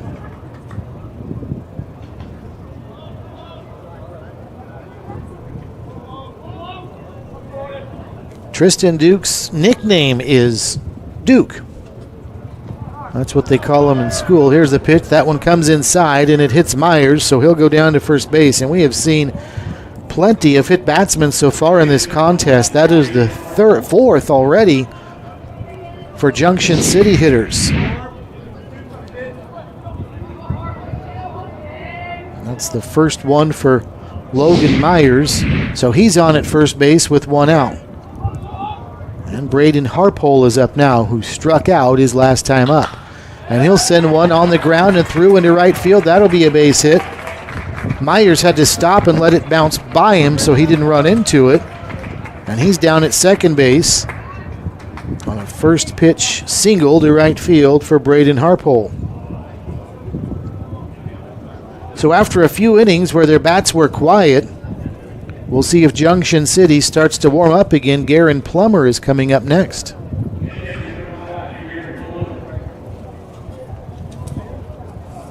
Plummer is one of the 4 hit batsman victims for Junction City this afternoon. He was hit his last time up, which was back in the 3rd. He also struck out in the 1st inning, so he's 0 for 1. Here's the first pitch. And a slider swung on and missed. It's 0-1 to him.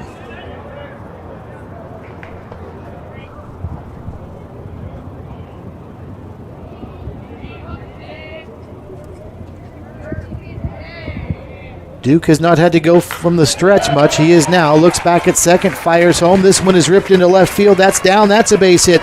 Myers rounding third. He's going to head home, and he's going to score. As the throw was up the line, and it's the first time that Junction City has scored since the 1st inning, and their lead is now 9-5.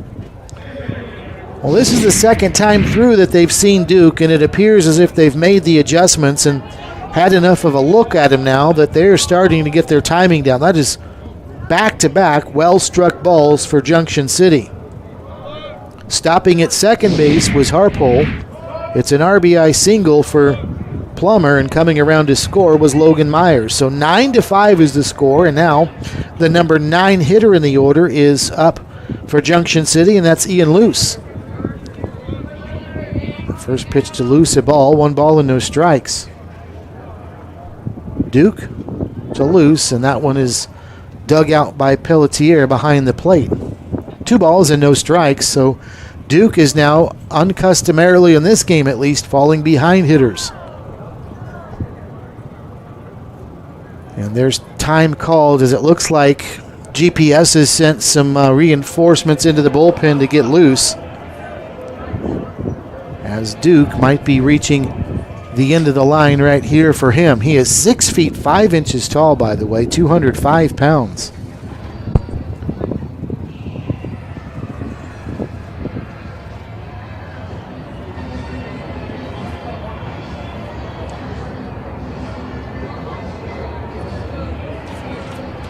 TPA Texas and the Alaska Gold Penners coming up 30 minutes after the completion of this one. That game slated for a 6 o'clock first pitch. That'll be our last game of the weekend. Then the NBC crew and our Butler Community College TV crew that have been working so hard since yesterday morning will get a nice break, and no baseball again until noon tomorrow. First pitch to Ian Luce is outside for a ball, 1 ball and no strikes.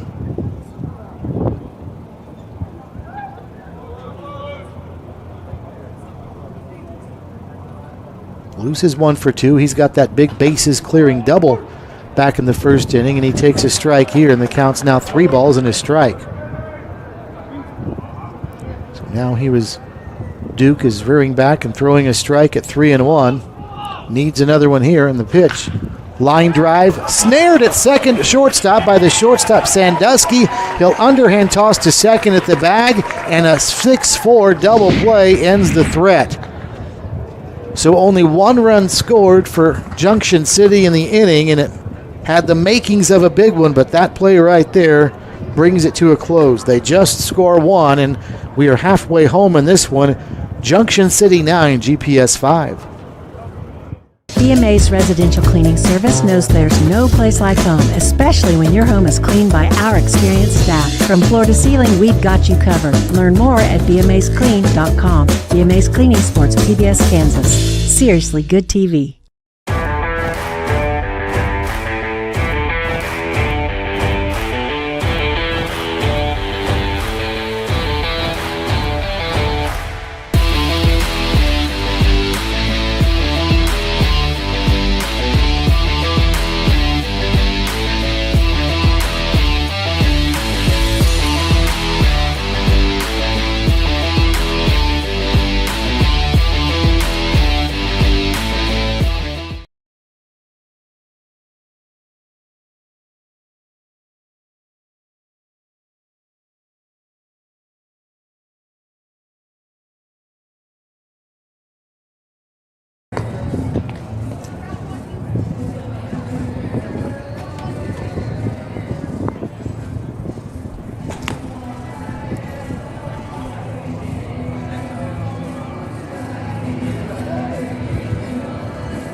Bottom of the order will bat for GPS in the bottom of the 5th inning. Jackson Rainey, Rafael Pelletier, and Randy Cardenas due up. That's 7, 8, 9 for GPS. Trailing by 4 now by the score of 9-5. Keegan McDonald is back out to work for Junction City, and the first offering from him is fouled back and out of play by Rainey. It's 0-1. Here's the pitch, and that one misses. Another ball. It's 1 ball and 1 strike. McDonald set, and just outside, maybe a little low, and the count's now 2 balls and 1 strike. Boy, Junction City has to be frustrated with the way the top half of this inning went, as the pitch is fouled back, and it's now 2-2. They started to really get their timing down on Tristan Duke, and they had 2 on with 1 out, but then a line drive to short started a 6-4 double play to end the threat. Another one fouled back. Making matters worse for Junction City, that was the number 9 hitter, Ian Luce, that lined out to short. Had that ball that he hit well not been caught, they would have been able to go back to the top of the order with a good chance for more damage. 2-2, and that one down and in. The count's now full 3-2.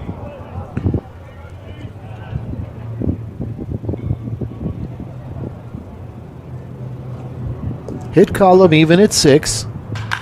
2 errors for GPS, 1 committed by Junction City, as this one is a lazy fly ball to center field by Rainey. Ian Luce tracks it back a few steps toward left center field and makes the catch for the first out of the inning. So 1 away now for Rafael Pelletier.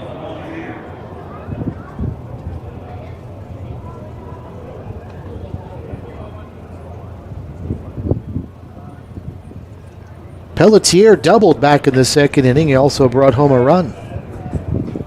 He struck out his last time up. He takes outside here for a ball, 1 ball and no strikes. Rafael Pelletier is from Montreal, Quebec, Canada. Takes a strike here, and it's now 1-1. He will be going to the University of Kentucky.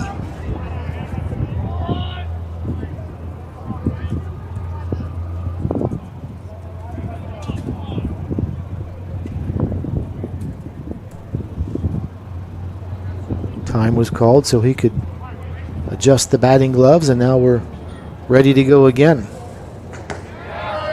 And that went in there for a strike. And the count is now 1 ball and 2 strikes.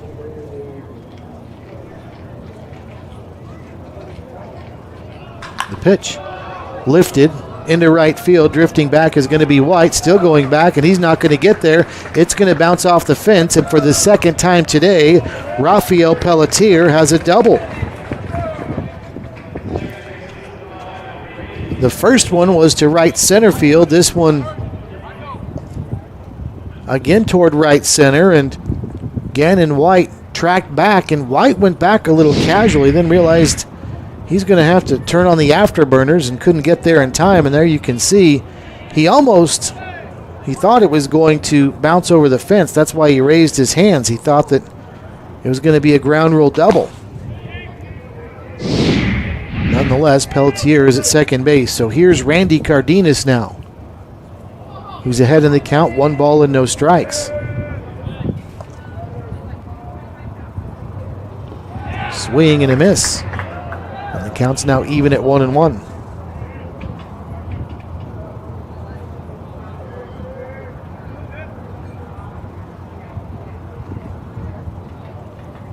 McDonald stretches, and bunting this time is Cardenas. It's up the third baseline, but foul. Boy, trying to surprise everybody there as the infield was playing back, not expecting that from Cardenas, but it went foul. So the count is 1 ball and 2 strikes, and Cardenas back to the plate, and back to second base goes Rafael Pelletier.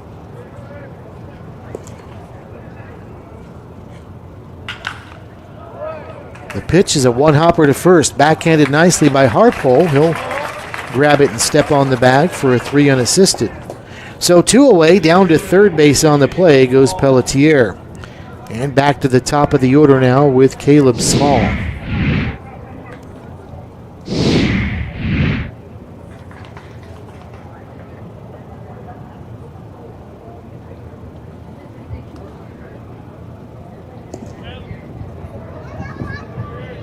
So a runner at third, 2 away.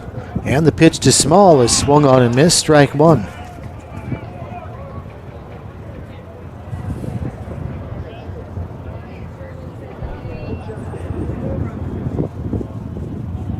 The pitch outside. Boy, it seems like Keegan McDonald is doing that an awful lot, really trying to paint the outside corner to these left-handed hitters, and many times he's just missing. A ball and a strike. McDonald through the stretch and the pitch, and a swing and a miss, and it's now strike 2. 1 ball and 2 strikes.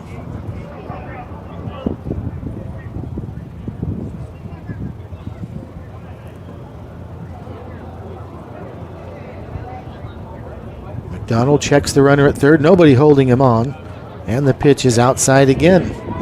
And there's ball 2, 2 balls and 2 strikes.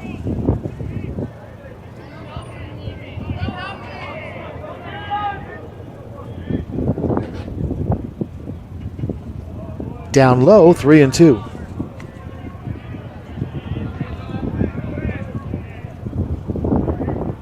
Dayton Taki waits on deck for GPS, trailing by 4. Trying to mount a 2-out rally here in the middle innings. Here's the pitch. Inside, ball 4. So McDonald issues the 2-out walk, and that puts runners at the corners now as Taki will step up to the plate.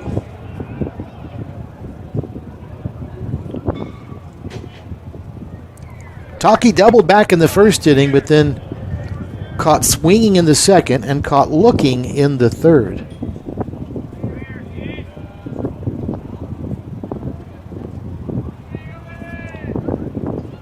Here's the first pitch on the outside part again, but Taki offered at it and fouled it back to the screen. That one appeared to be out of the zone as well, but Taki went after it, and it's 0-1.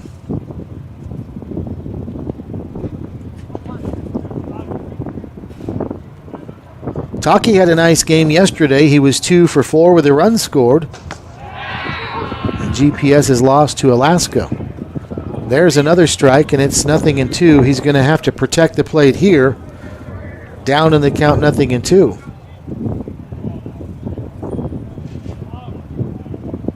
There goes the runner from first. The pitch high and away. The throw down to second, and the throw is there, and the tag is there. Boy, and that had to happen because coming home from third was Pelletier, but Plummer guns down the runner going to second base Small for a 2-6 putout and a big out there to retire the side. There you can see from third, Pelletier was starting home, but the throw and the tag are there. After 5, a 4-run Junction City lead. When you look for a place to learn, train, and grow, you need something that fits with your life. At Butler Community College, we want you to reach your goals in the most affordable way possible.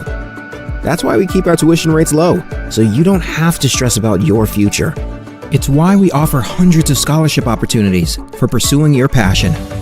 And it's why we work hard to provide a professional higher education at a lower price tag. Butler Community College. Real college, really affordable.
Top of the order for Junction City, Gannon White to start it off.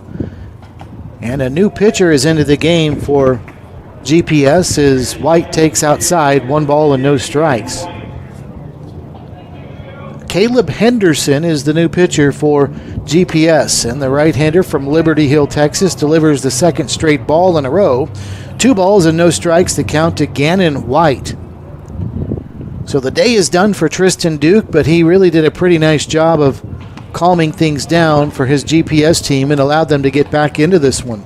The pitch in there for a strike, and White is now ahead in the count, 2 balls and 1 strike. The pitch, line back up the middle, that's a base hit. Boy, that almost took the head off of the pitcher out there, Henderson. He had to duck out of the way of that one, it looked like, and a hard hit base hit for Gannon White to start the top of the 6th inning. And you can see it was over his head, but right over it and well struck. So a runner at first now for Chad Pantuso, who had that long line drive home run to left center field back at the beginning of the game. And he takes here for a ball, 1 ball and no strikes. It was a similar situation to this. White was at first base. He led off getting aboard, and then Pantuso came up as the next hitter and deposited one out in the grass berm in left center field. A ball and no strikes, and the pitch. This time it's a bouncing ball to short, fielded by Sandusky to second for 1, over to first, not in time. As Pantuso runs with pretty good speed, so he was able to beat the throw out on the fielder's choice. But White is retired, 6-4 for out number 1. And boy, you got to give this GPS team credit because they had every reason in the world to fold up early in this one, but this team has been pesky. They've played pretty crisply since the first inning, and their bats have gotten going just enough to hang around to this game, trailing by 4, and that was a nice defensive play there. Sandusky just had it hit too slowly to him to turn the double play. Gabe Yanto is the batter, and he's ahead in the count, 1 ball and no strikes. Throw over to first, and back in time is Pantuso.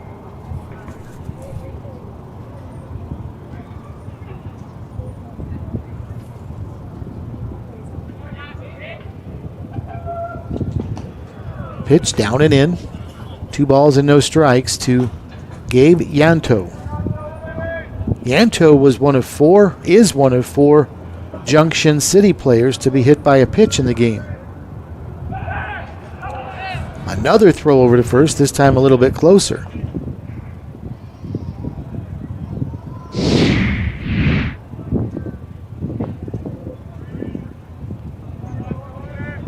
Here's the pitch.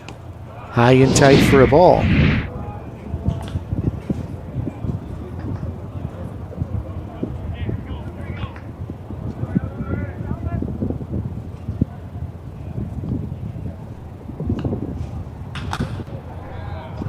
This one bounced foul up the first base line toward the first base coach. Coach's box, and the count's 2 balls and 2 strikes to Yanto.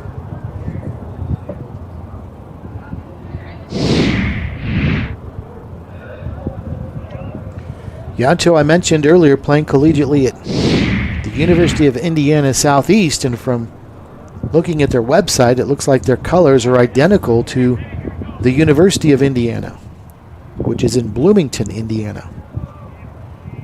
Both schools red and white. This one is low, and it gets away from Pelletier. Back to the backstop it goes, and down to second base goes Pantuso.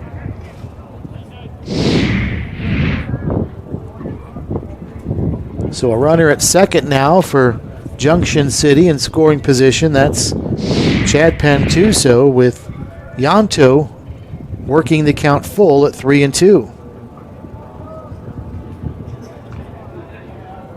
Here's the 3-2 pitch. Down and in, ball 4. And Yanto is issued a walk. So he'll head to first base, and that puts runners at first and second now. And GPS, who I've mentioned deserves credit for hanging around in this one, starting to flirt with danger now, because even though they've hung around, it's still a 4-run lead as we're in the 6th inning, and now they're playing with fire because Junction City can string a few hits together here and start to increase their lead again. First and second here with only one out, and also I say that because this is the cleanup hitter, Kyler Horseman, who's batting now. And Horseman sends one on the ground. This could be two. The second baseman, Cardenas, will set on the bag for one. Throw to first in time for a 4-3 double play. And just like that, GPS gets out of the inning again. No damage done. After 5.5, Junction City 9 and GPS Legends 5.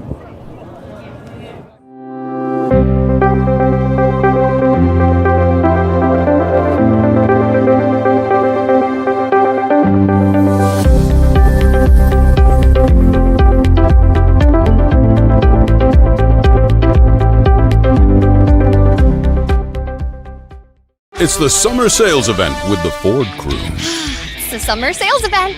Great time to buy.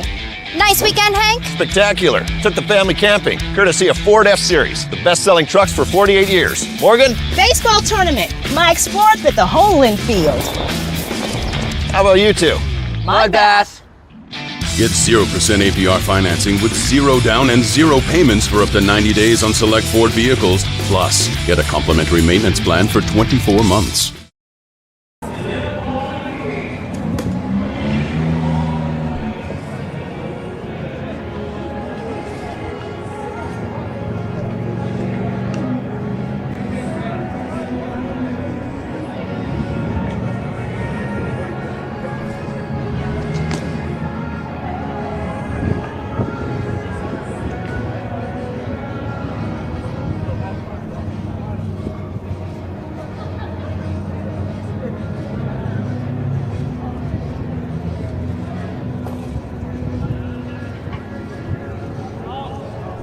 On to the bottom of the 6th inning now, 9-5 the score. Junction City with the lead. And for GPS, they'll have Dayton Taki, their first baseman, lead the inning off, and he swings and misses at the first pitch. Might have foul tipped that, but nonetheless, it's 0-1. Taki was at the plate to end the bottom of the 5th inning when Caleb Small was caught stealing. This one is fouled, straight back and out of play, and the count is now 0-2. Taki, Hudson Hartgrave, and Chase Fricky. 2, 3, and 4 for GPS, down by 4, trying to climb back into this one. They were down 8-0 after the first half inning. Since then, they've outscored Junction City 5-1. There's a strike 3 called, though, as Taki frozen as Keegan McDonald gets him looking for the first out of the inning. So 1 away for Hudson Hartgrave. Keegan McDonald came on in relief in the 3rd inning. He struck out this, he did strike out 1 in that inning. He struck out 2 more since, so he's got 3 strikeouts, the most recent being that Taki caught looking, and now Hudson Hartgrave sends one foul down the left field line. He's behind in the count, 0-2. Tough day for Hartgrove out of the 3 spot. He struck out twice, once swinging in the 1st and once looking in the 3rd. In between that, a 2nd inning fly out to center field. So an 0-for-3 day for him. The pitch just outside, and the count's now 1-2. That after a 2-for-4 day yesterday for Hartgrove when he drove home 3 runs batted in. So he had to be feeling pretty good about himself coming in, but a quiet day today as he sends this one back to the screen. 1 ball and 2 strikes.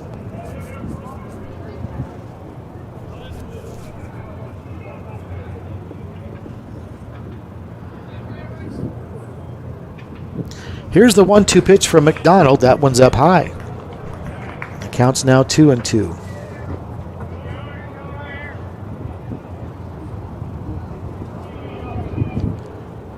The 2-2 outside, and the count's full at 3-2. I've mentioned Keegan McDonald played high school baseball at Clay Center. All 4 years he was on the varsity team. He also wrestled. He also was a very accomplished student. He was an MIAA academic honor roll participant in both 2024 and 25. The past 2 school years, he has made his conference's academic honor roll. But you would expect that from a guy who plans to major in kinesiology. Here's the 3-2 pitch, swung on and lifted into center field, drifting over to his left is Ian Luce, and Luce is under it and makes the catch. And there's out number 2.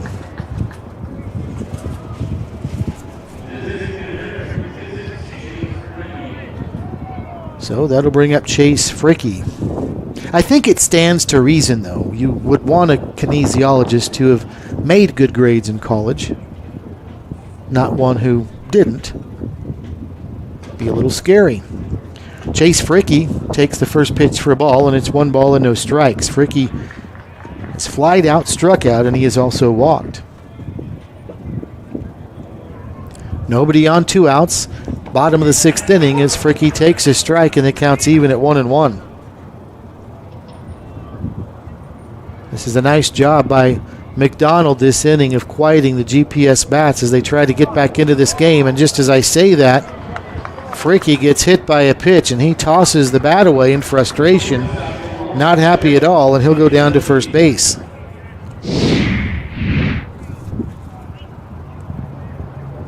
Looked like the inside of the left leg. He got the front right leg out of the way, but in lifting it, that exposed the left leg, and it looks like that's where he took that pitch, and that did not feel good.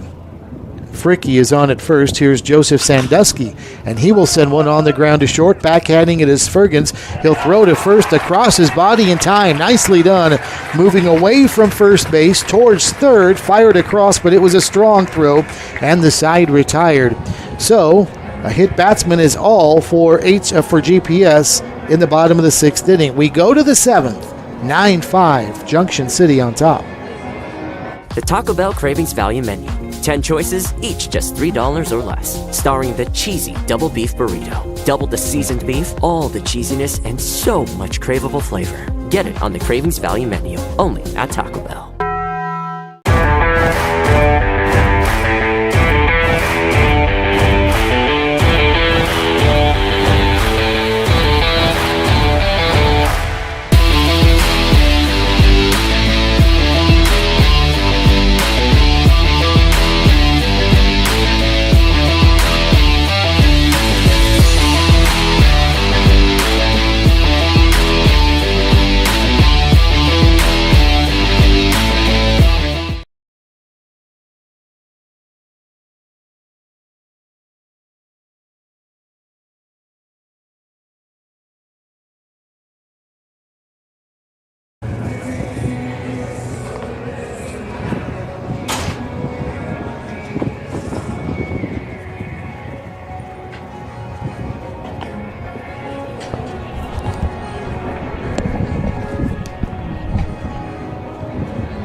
Well, you see it a lot. A player that makes a nice defensive play for the 3rd out of an inning leads off the next, and that's what's happening here. Peyton Fergens, the shortstop for Junction City, made a nice play to end the bottom of the 6th and leads off the top of the 7th with his team leading 9-5. He takes the first pitch for a ball, and the next one as well. The offering from Caleb Henderson misses. 2 balls and no strikes the count to Fergens. 9-5, each team with 7 hits, but Junction City with 9 runs, 4 more than GPS has been able to manage so far. There's a strike taken, and the count's now 2 balls and 1 strike.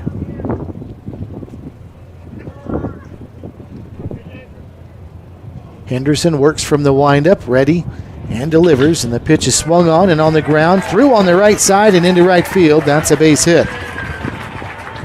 So Junction City has their leadoff batter aboard on a leadoff hit for Peyton Fergens.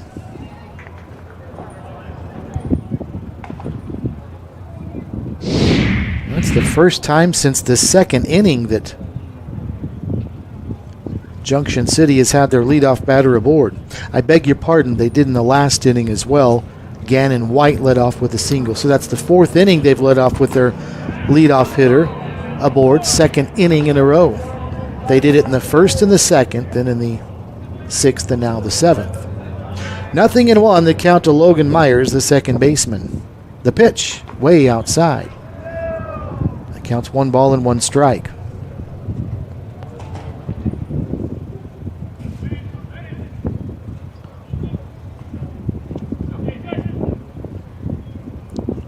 One and one, and the pitch. That one down low. And the count is now 2 balls and 1 strike. The center fielder, Caleb Small, is shading Myers slightly over to the left field side of center field. So there is a ton of room between Small, the center fielder, and the right fielder, Jackson Rainey. Here's the pitch.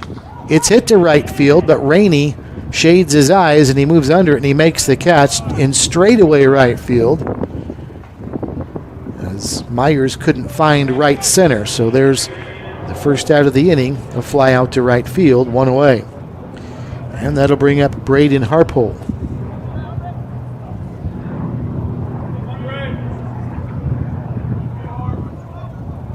Harpole has walked, struck out, and singled in the contest.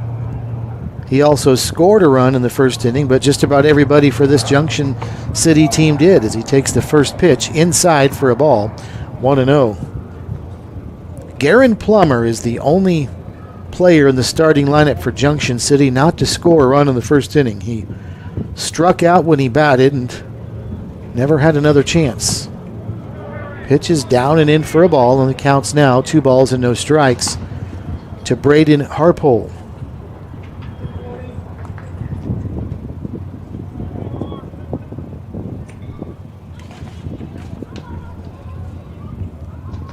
Caleb Henderson will stretch, looks over his shoulder at first, and the pitch is home and it's high and away for a ball. 2 balls and no strikes.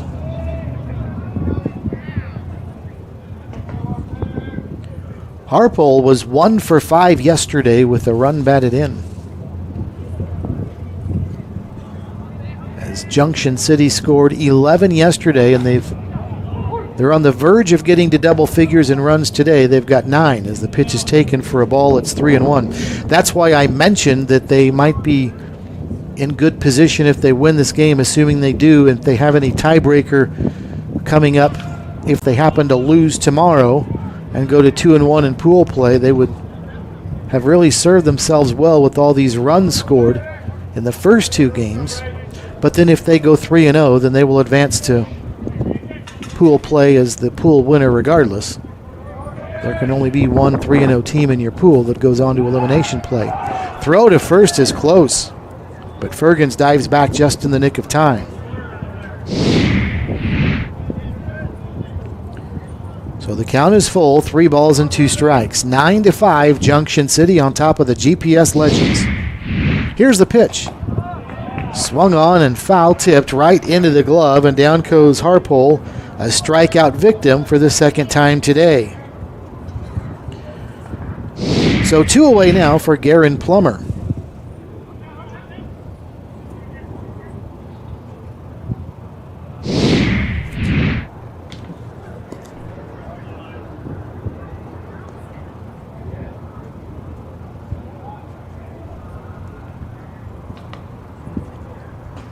Plummer, an RBI single his last time up, takes outside for a ball, 1 ball and no strikes.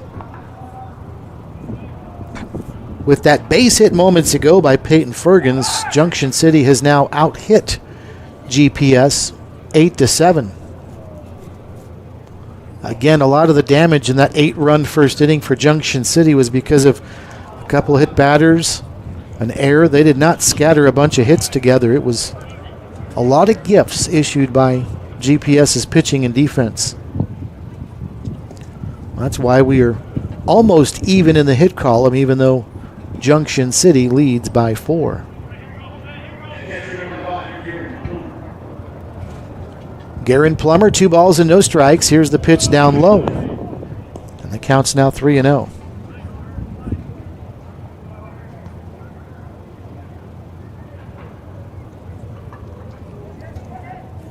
Flag in right field has started to blow again pretty steadily, meaning the wind is coming out of the south, out toward left field, probably as intense of a breeze as it's been all game long.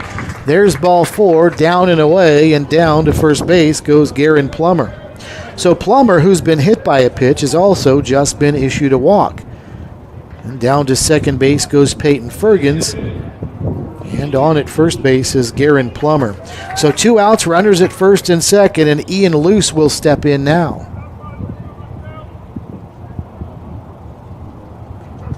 Luce's bat has been quiet since that first inning bases clearing double. He has flied out and lined out. Now this one squirts away from Pelletier behind the plate, and the 2 runners will move up. Down to third goes Fergens, and down to second goes Plummer as that one trickled away from Pelletier. So 2 in scoring position now. But there are 2 outs. Henderson stretches and deals. Ground ball back up the middle. That's on into center field. That'll be a base hit. Runners running on contact, so they will both score easily. In from third is Fergens. In from second is Plummer. A 2 RBI single for Ian Luce. He's got 5 RBIs today, and it's now an 11-5 Junction City lead. So how about the number 9 hitter coming through with 5 runs batted in this afternoon? But that's exactly what Luce has done. And that'll get us back to the top of the order now with Gannon White. 11-5 now, Junction City on top as White takes the first pitch and it misses for a ball. 1 ball and no strikes. White singled his last time up.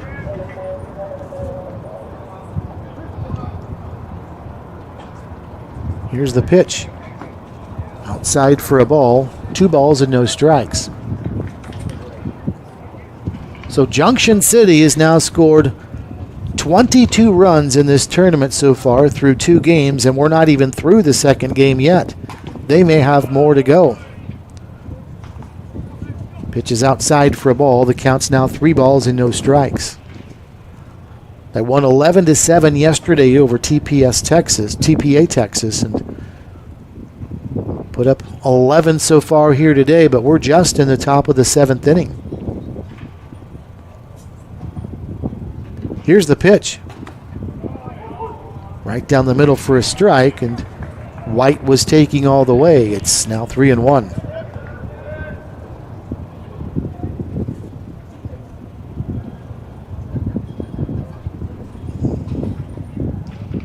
Henderson stretches, fires home, and that one was close, but called ball 4, and down to first base goes Gannon White.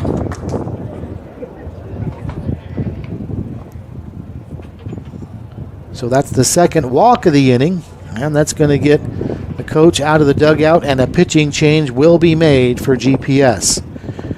Well, the Legends pulled to within a few moments ago, but now pitching starting to be a problem for them, and Junction City has scored 2 and a chance for more, so GPS will go back to the bullpen. We'll take a timeout with Junction City leading by the score of 11-5 in the top of the 7th.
A big, tall right-hander on in relief now for the GPS Texas Legends, and it's Dylan Jenkins, and he is 6 feet 5 inches tall out of Round Rock, Texas, and pitching collegiately at Dallas Mountain View.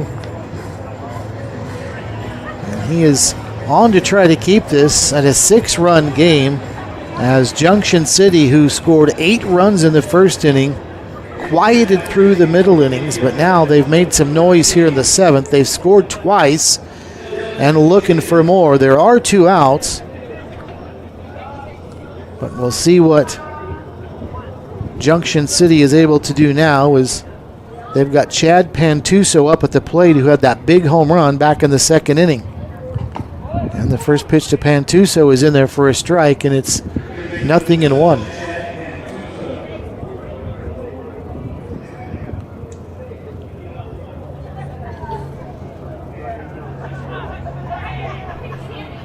Jenkins works from the stretch, doesn't really pay much attention to the runners, and fires home a strike, and it's 0-2. Dallas Mountain View is not too far from a very well-known baseball school, Dallas Baptist University. No balls and 2 strikes. And the pitch. That one bounces in, and a nice stop behind the plate by Pelletier. Keep that one from getting away, and the count's 1-2.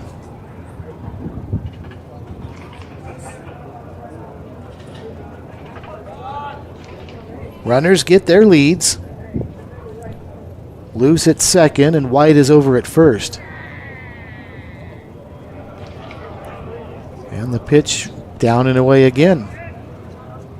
And the count is now 2 balls and 2 strikes.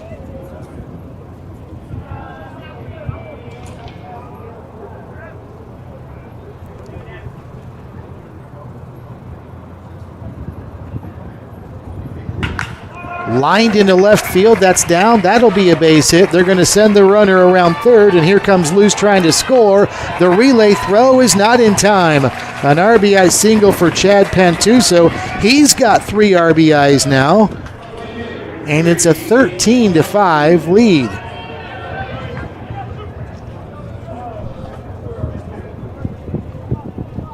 Actually, it should be 12-5. 1 run scored right there. You can see a nice slide by Pantuso, making it across home plate. So 12-5, the lead is 7. And now here's Gabe Yanto. And now you start thinking about the mercy rule, because it is 8 runs after 7. So if Junction City is able to get that 13th run across and GPS doesn't score, then the game would end right here in this inning.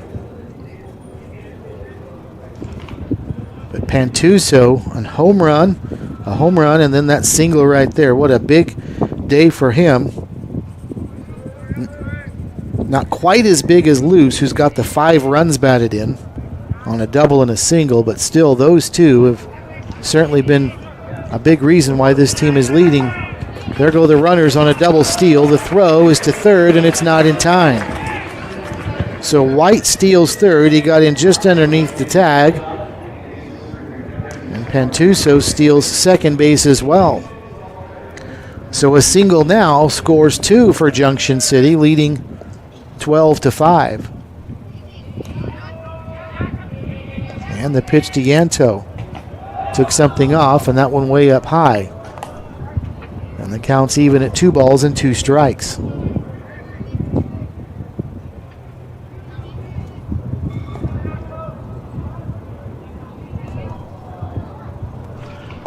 Jenkins stretches, checks the runners, throws home. Fouled back and out of play, and the count still 2 balls and 2 strikes.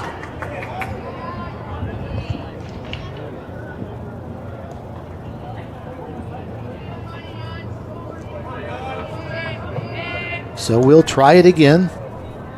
White at third, Pantuso at second. And here comes the 2-2 offering to Yanto.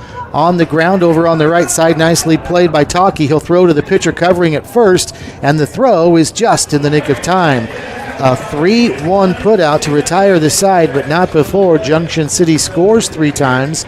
Their lead is 7. Brigade 12 and GPS 5. It's stretch time at X Stadium. Back in a moment. It's the summer sales event with the Ford crew. It's the summer sales event. Great time to buy. Nice weekend, Hank? Spectacular. Took the family camping, courtesy of Ford F-Series, the best-selling trucks for 48 years. Morgan? Baseball tournament. My Explorer at the Homeland Field. How about you two? Mud bath.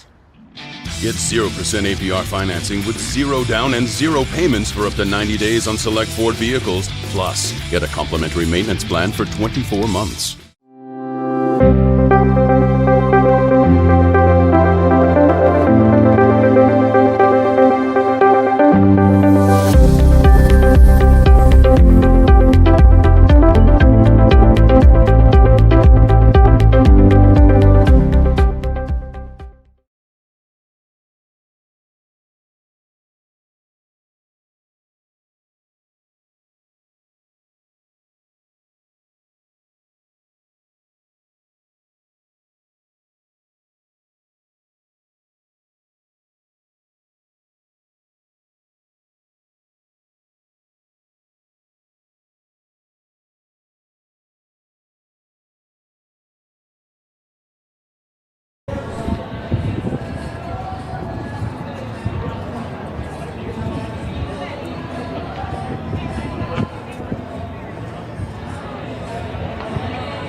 Shane Holman, the new pitcher for the Junction City Brigade, and he's a guy that's very familiar with this ballpark in this area and this tournament for that matter. He'll face Colby Fowler to lead off the bottom of the 7th inning, and Fowler first pitch swings and sends one to deep left field. This one is back, and the left fielder Yancho falls over. The ball bangs off the fence, and down to second base goes Fowler with a leadoff double. Well, that's the second double of the game for Colby Fowler. He had one back in the 2nd inning and then one here to lead off the 7th, and he's on at second base. Well, his team needs that, trailing by 7 runs. And now here's Jackson Rainey with a runner in scoring position. I say Shane Holman is familiar with this tournament in this area. He's from Wichita. Pitches down low for a ball, 1 ball and no strikes. Also, collegiately, he's played at Butler Community College up the road in El Dorado. He appeared in 12 games this past season. The pitch to Rainey, and there for a strike. 1 ball and 1 strike to Jackson Rainey. Rainey is 1 for 2. He is singled and flied out, also walked back in the 3rd inning. Holman checks the runner at second and fires home. And that one is going to hit the batter, Rainey, and he'll go down to first base. Boy, that's probably about the 6th batter that's been hit in this game. There have been a bunch of them. Here's Rafael Pelletier. He's had a busy day today. A couple of doubles for him. So Fowler has 2 doubles. He's on at second. Pelletier has a couple of doubles, and he's at the plate. And he takes up high for a ball. 1 ball and no strikes.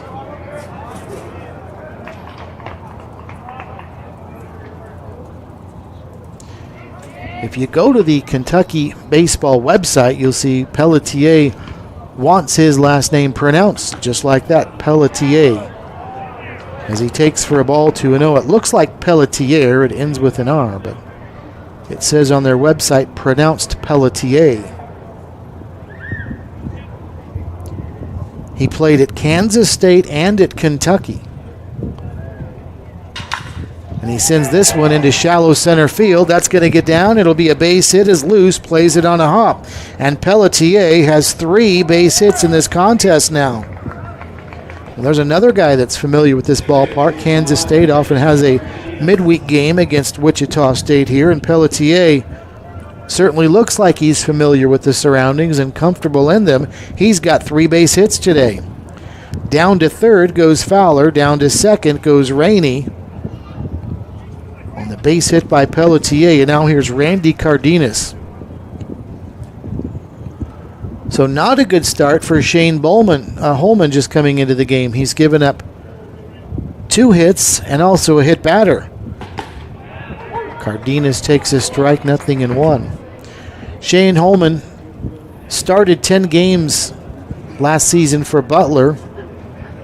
Pitched in 58 2/3 innings. Went 7-3 with a 5.83 earned run average.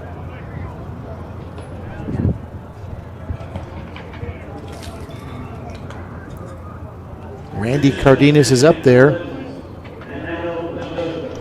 Or, excuse me, we've got a pinch hitter, as that one is inside. And the count is 2 balls and 1 strike. And again, unfortunately, the number's so small it's hard to see who this is pinch hitting for GPS. So I apologize. Whoever it is just deposited one into left field on the ground for a base hit, and it's going to score 2 runs. Just in the nick of time, scoring from second base was Rainey. Boy, that throw ended up being a lot closer than it looked at first, but Rainey did slide in safely and got his foot in there. It'll be a 2 RBI single for the unknown player at first base, and 2 more have scored for GPS, and now it's a 12-7 game. Here's another look at that play, and you can see the slide, and it looked like Rainey got his foot over the plate just in the nick of time.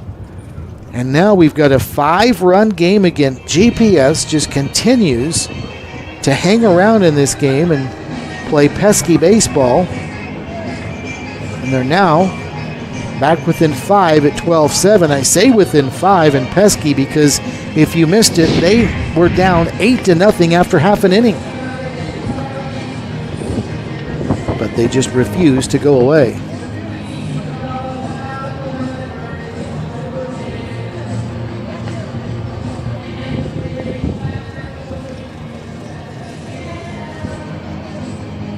So there's a long conversation out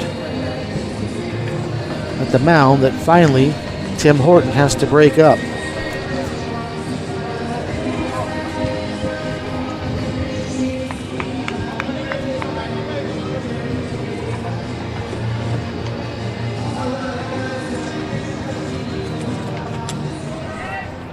Rafael Pelletier, by the way, stopped at third base on that base hit. So he's down at third. Runners at the corners for Caleb Small. There is still nobody out, as Small is showing bunt that time, and Pelletier came a long way up the line at third because the third baseman Pantuso was cheating in.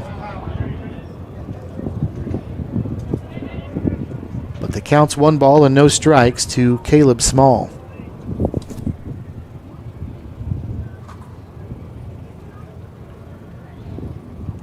Here's the pitch in there for a strike, and that'll even things up at a ball and a strike.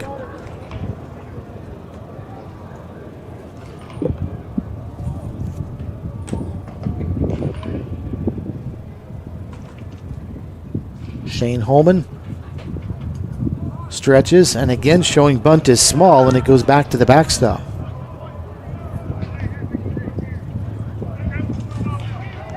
Holman went to Bishop Carroll High School here in Wichita.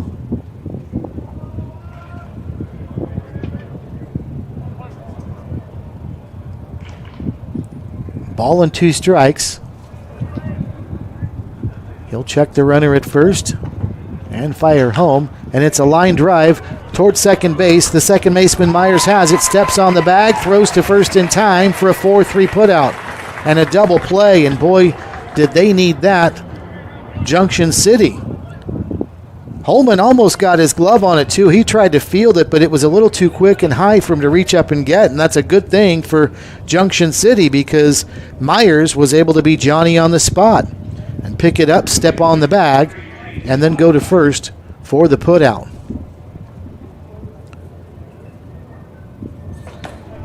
So Cardenas was retired, 4 unassisted for the second out of the inning. On a 4-3 double play. Pelletier did score, though, so it's now a 4-run game, 12-8. But the bases are empty.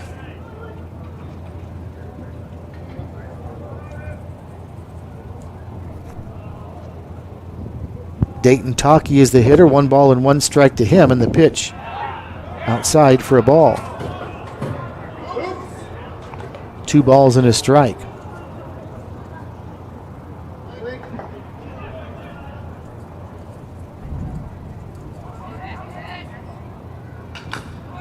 Chopped foul at the plate, 2-2.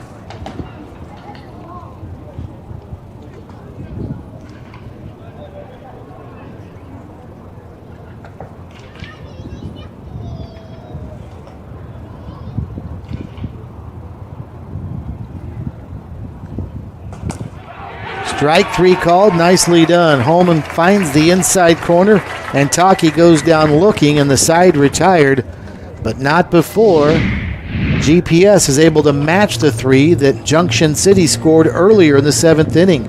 We go to the 8th, and we've still got a lot of baseball left. Junction City 12, GPS 8. It's the summer sales event with the Ford crew. It's the summer sales event. Great time to buy. Nice weekend, Hank? Spectacular. Took the family camping, courtesy of Ford F-Series, the best-selling trucks for 48 years. Morgan? Baseball tournament. My Explorer fit the whole infield. How about you two? Mud bath. Get 0% APR financing with 0 down and 0 payments for up to 90 days on select Ford vehicles. Plus, get a complimentary maintenance plan for 24 months.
Kyler Horseman, the only Junction City Brigade member not to bat in the 7th inning, leads off the 8th. And he'll look at Dylan Jenkins, and Jenkins offers outside for a ball, 1 ball and no strikes. Horseman, Peyton Fergens, and Logan Myers, 4, 5, and 6 for Junction City here in the 8th. The pitch is down low for a ball. 2 balls and no strikes. 12-8 our score. But Junction City has been outscored 8-4 since the top of the 1st inning. Yes, they scored 8 in that top of the 1st. Here's the pitch. A changeup is swung on and lifted into shallow center field. Caleb Small coming on, and Small is there to snag it for the first out of the inning. 1 away. So that'll bring up Peyton Fergens.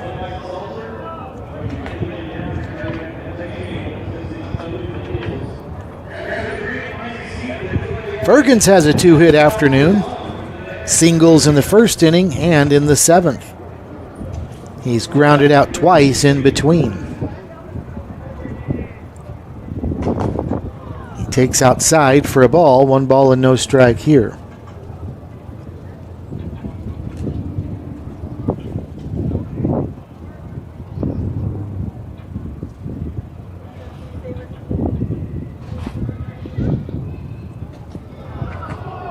Was a very wild pitch, and the count's now 2 balls and no strikes.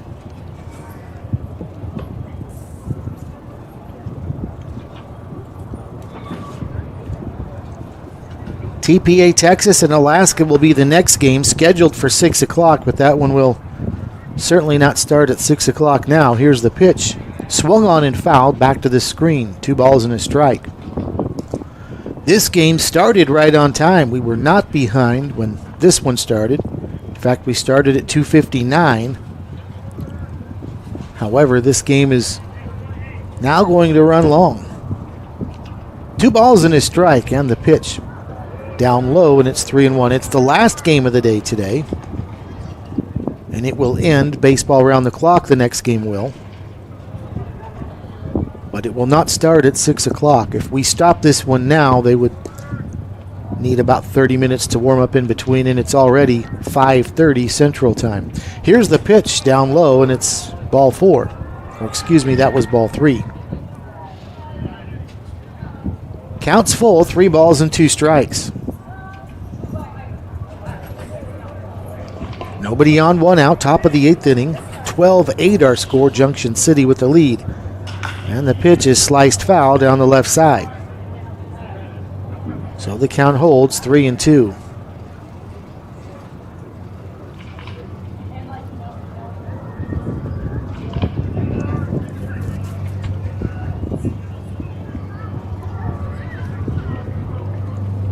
Dylan Jenkins came on to pitch in the last inning.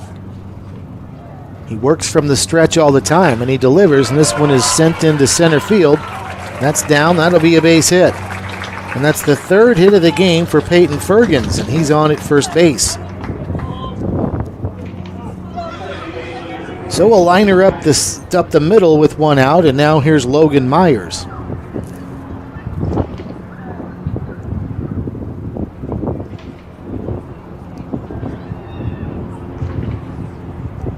Something's going on with the equipment, it looks like, over at first base with Fergens, who's on, or maybe there's just a quick, looks like maybe just a quick coaches conference about strategy right here.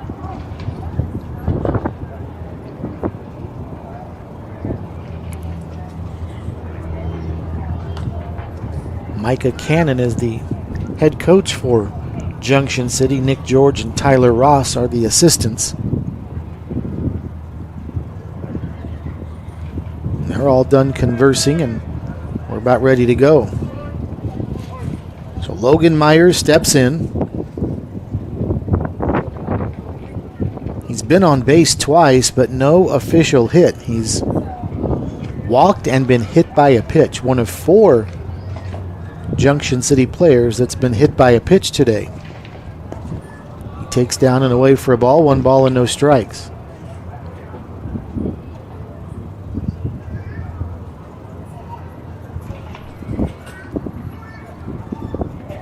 The 1-0. Swung on and a bouncing ball to first.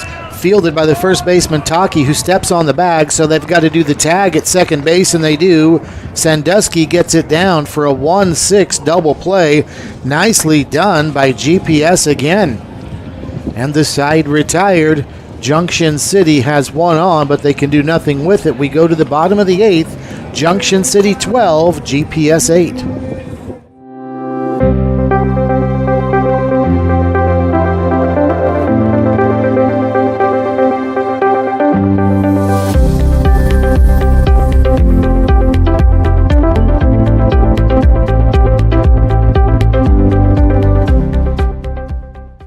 It's the summer sales event with the Ford crew. It's the summer sales event. Great time to buy. Nice weekend, Hank? Spectacular. Took the family camping, courtesy of Ford F-Series, the best-selling trucks for 48 years. Morgan? Baseball tournament. My Explorer at the hole in field. How about you two? Mud bath. Get 0% APR financing with 0 down and 0 payments for up to 90 days on select Ford vehicles. Plus, get a complimentary maintenance plan for 24 months.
Hudson Hartgrove leads off the bottom of the 8th inning for GPS.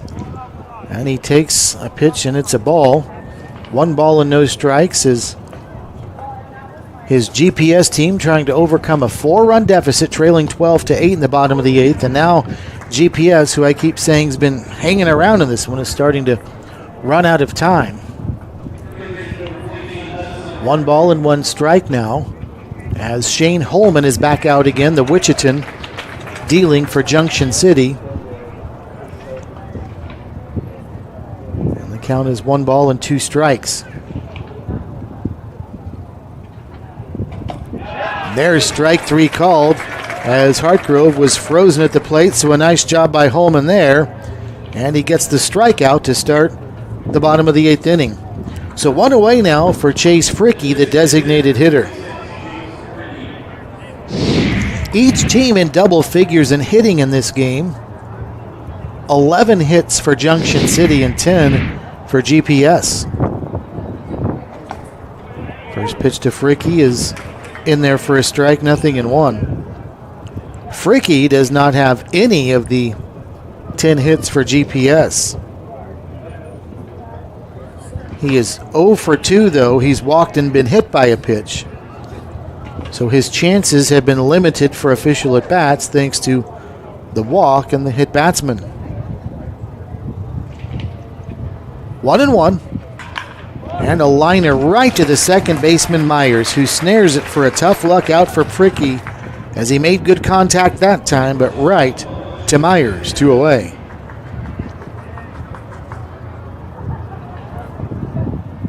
So with nobody on and 2 outs, Joseph Sandusky will come up to the plate.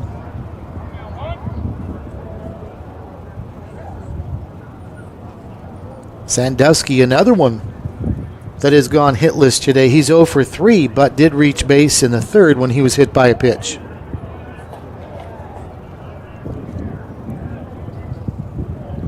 That is tough for GPS because he's the cleanup hitter, but they've, other than getting hit by that pitch, got no hit production from him. He swings and misses. 1 ball and 1 strike to Sandusky.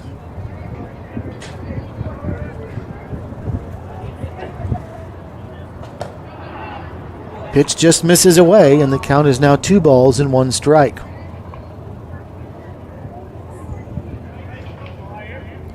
Sandusky from Round Rock, Texas,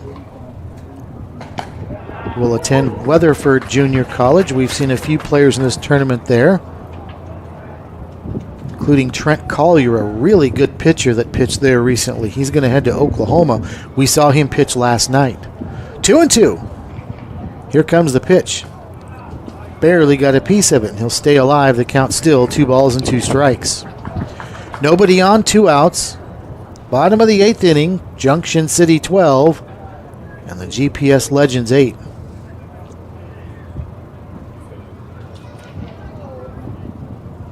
Holman ready, and here comes the 2-2. Another one he barely just gets a piece of, does Sandusky, and it's still 2-2. There has not been a single 1-2-3 inning for GPS in this game. This would be the first time today if it happens here. This one is chopped foul, and it's still 2-2. GPS sent 4 to the plate in the 4th, 5th, and 6th innings, but they've never sent 3 to the plate in this contest. Another one foul. This is a good at-bat by Sandusky to stay alive, fighting off 2 strike pitches. And he's still up there with the count 2-2.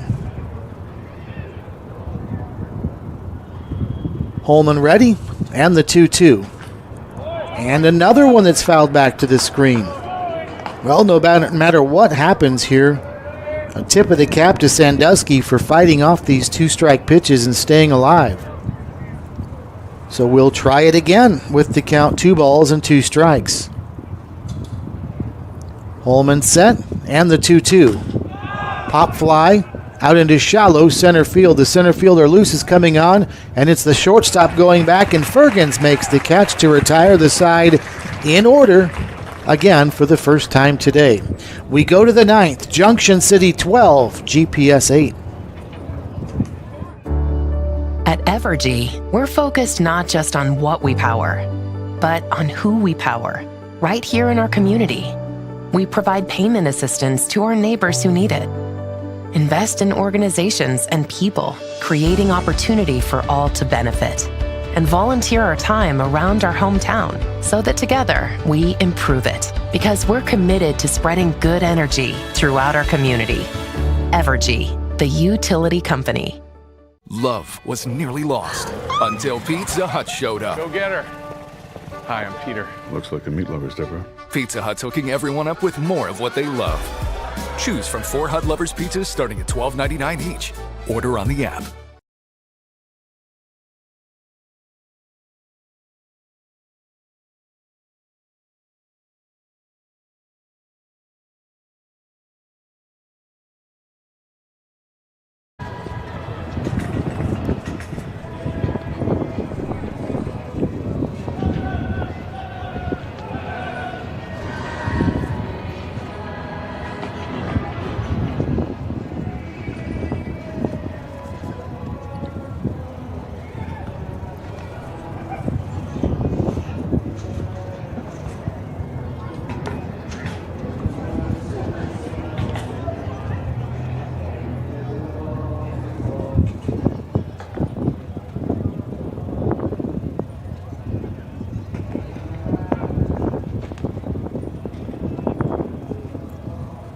On to the ninth inning we go now. And for Junction City, a chance to pad their 4-run lead. They lead 12-8, and it'll be the bottom 3 in the order that will bat for Junction City: Braden Harpole, Garen Plummer, and Ian Luce. And then if anybody gets aboard, they'll go back to the top of the order with Gannon White. But it's a 12-8 score, 12 runs on 11 hits for Junction City, 8 runs and 10 hits for GPS. So here's Harpole now up there from the left side of the plate, and the first pitch is on the outside edge for a strike, and it's 0-1. Dylan Jenkins is still out there on the hill, the right-hander dealing for GPS.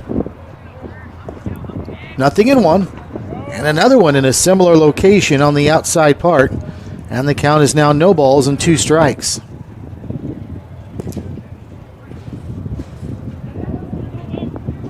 Three errors in this game combined, 2 committed by GPS and 1 by Junction City. The pitch, line back up the middle and through for a base hit. So a leadoff single for Braden Harpole, and he's on at first for Garen Plummer.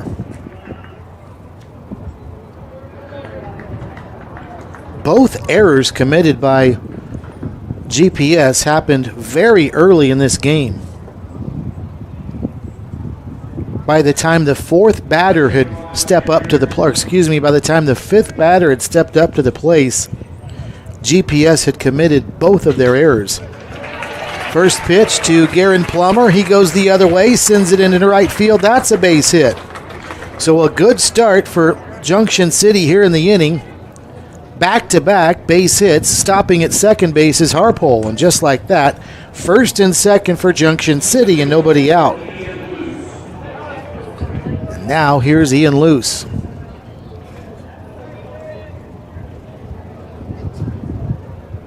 Infield for GPS will look for a double play. Nobody holding the runners on, and the pitch to Luce is a changeup that's in at 76 miles an hour, a strike, 0-1.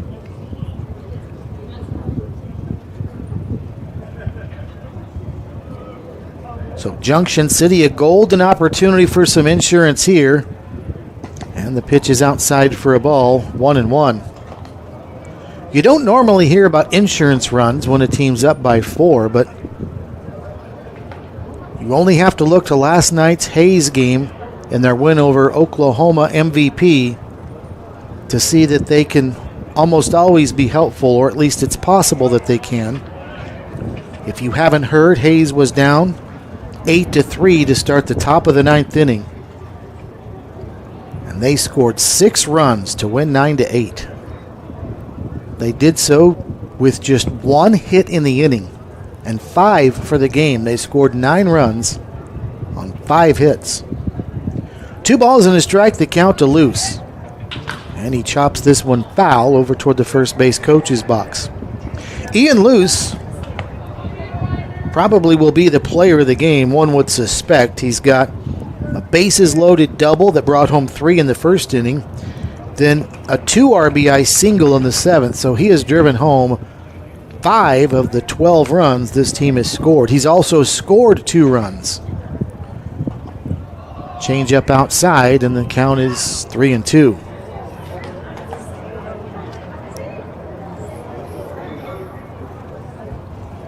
Full count, 3 balls and 2 strikes.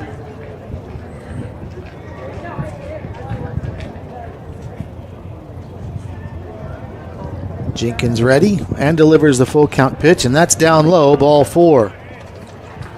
So not at all what Junction City wanted to start the top of the 9th inning, already down by 4. It's gone single, walk. And now the bases are loaded. As back to the top of the order we go with Gannon White.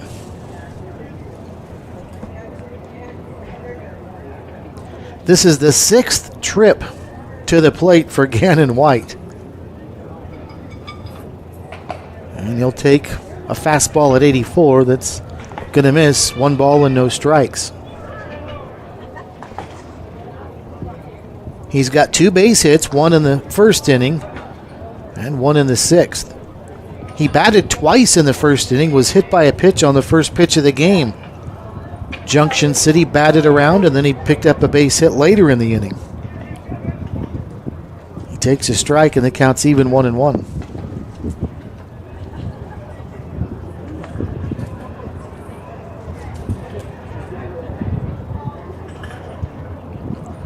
Jenkins stretches, nobody still holding any of the runners on.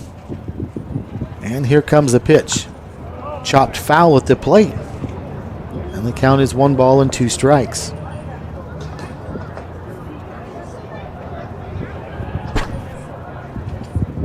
"13 hits now in the contest for Junction City.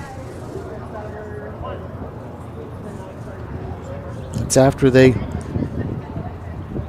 picked up 11 hits in their tournament opener yesterday.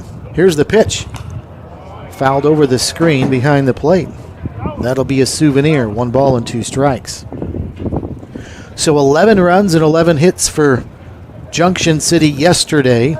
Today, so far, 12 runs and 13 hits, but they could be far from over with the bases loaded here and nobody out.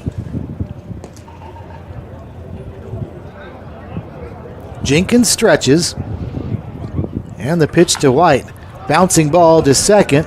We'll see if they can turn 2 to second for 1. Over to first, not in time. That was actually a bouncing ball to short. Sandusky tossed to second for a 6-4 putout, but the relay not in time. So White reaches on a fielder's choice. He'll get the RBI. Coming home to score is Harpole. That's the 13th run of the game for Junction City. Down to third base goes Plummer. Luce is retired, 6-4 for out number 1. So a runner at first, a runner at third for Chad Pantuso. Junction City will also get a pinch runner into the game.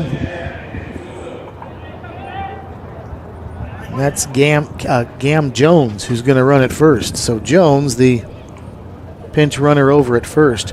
Here's Chad Pantuso with that big home run to start the game back in the first inning. And he'll take one inside for a ball. 1 ball and no strikes. He also is a great candidate for player of the game with that first inning 2-run homer. And he also picked up a single in the 7th inning that drove home a run, so he's got 3 RBIs. So the most valuable player committee will have their work cut out for them on this one. We'll see what they decide.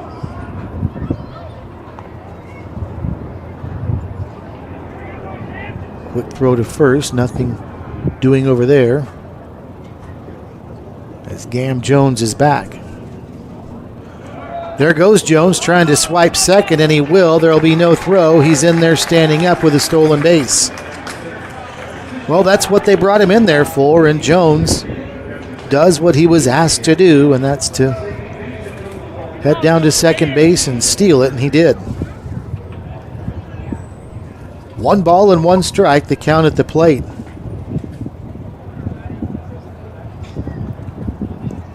Pantuso ready, a chance now for a base hit and 2 runs batted in. And we just had a pitch clock violation on Jenkins, the pitcher, and now the count is going to change. Time expired, so they got Jenkins for that. Here comes the pitch to Pantuso. Outside for a ball, and the count's now 3-1.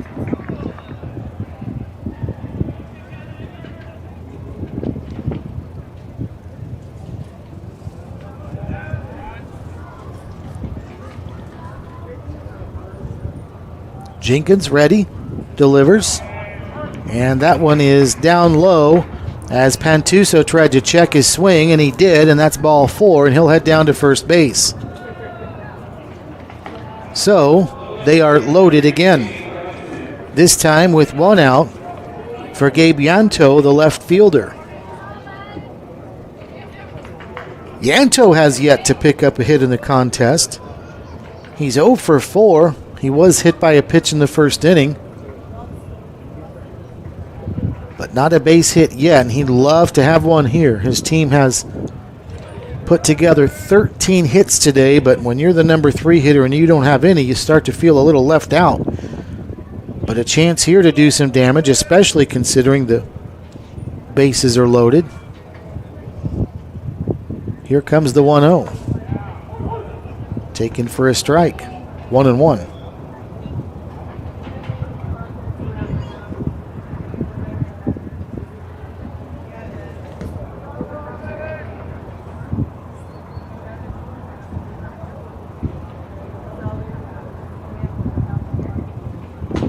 Big swing and a miss there as Jenkins took something off. Good pitch, and it's now 1 ball and 2 strikes. Double play gets GPS out of the inning with only 1 run scored. They will come to bat in the bottom of the 9th inning down at least 5, trailing right now 13-8. But with only 1 out and the bases loaded, that could change quickly, we'll see. Here comes the 1-2. Down low, and the count's 2-2.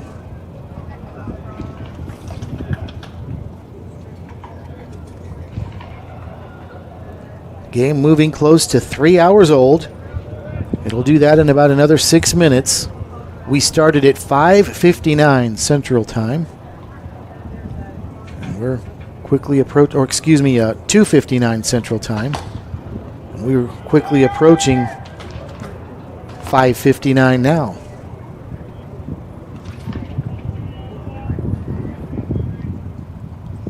The count is full here to Yanto, so dangerous situation for Jenkins, and danger of walking him with the bases loaded. Yanto reaches out and pokes one foul instead, and that one's out of play.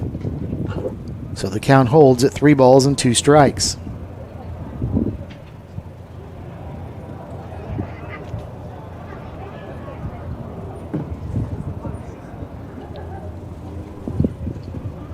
So we'll try it again.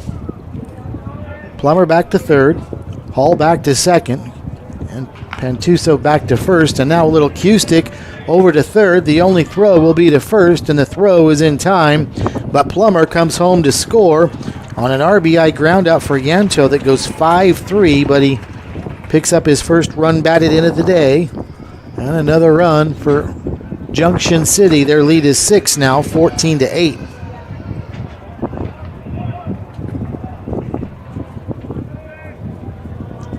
So Hall down to third, Pantuso to second with 2 away. And Kyler Horseman will step in now. He takes high for a ball, 1 ball and no strikes.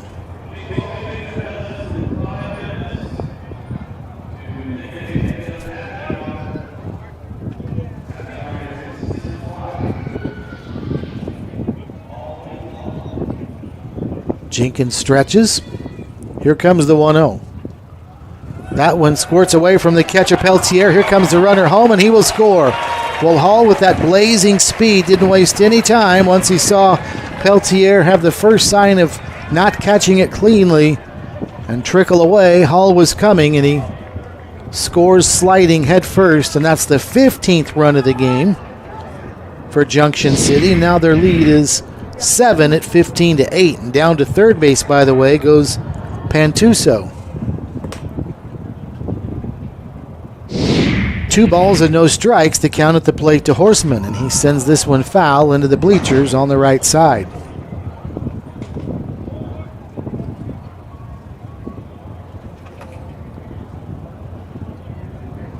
So the count remains, or the count is 2 balls and a strike.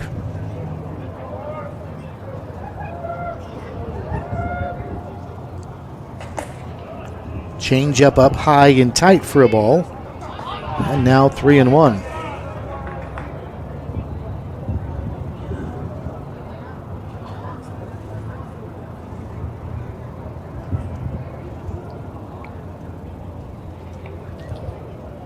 Jenkins stretches, fires low, ball 4. So the inning still alive for Junction City now. They've got runners at the corners with 2 outs in an inning that GPS just can't seem to get out of.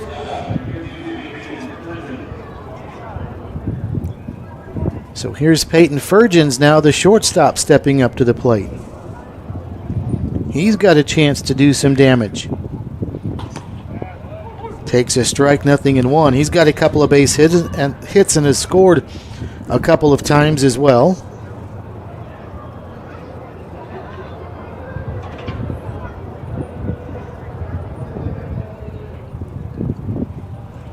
There goes the runner from first. The pitch is down low, and another stolen base for Junction City.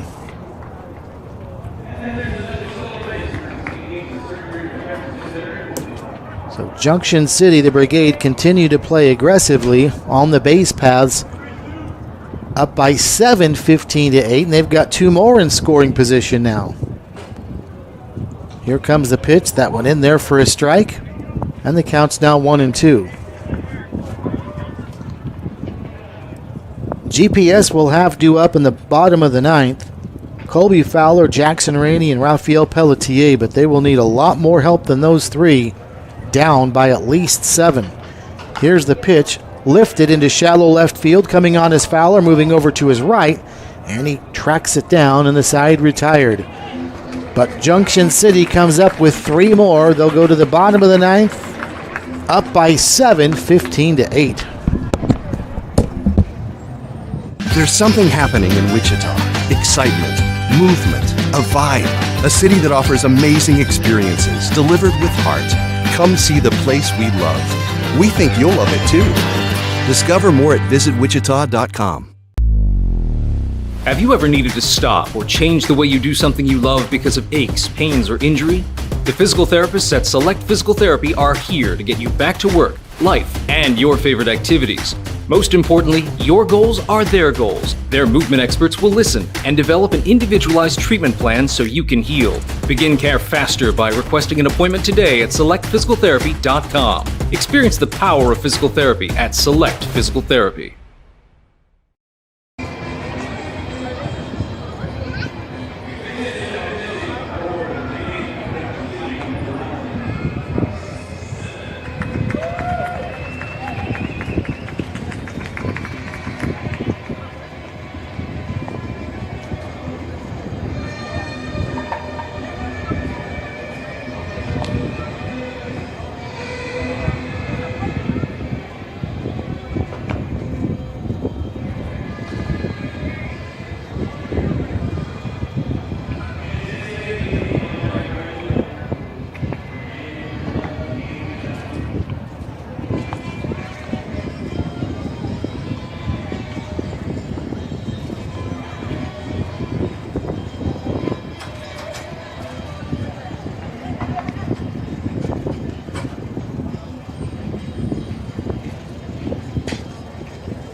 Junction City brings on Russ Smith in the bottom of the 9th inning with his team leading by the score of 15-8. And Smith's first offering is to Colby Fowler, who grounds one to short. Charging in is Fergens, and he makes the play and a throw to first in time for a 6-3 putout.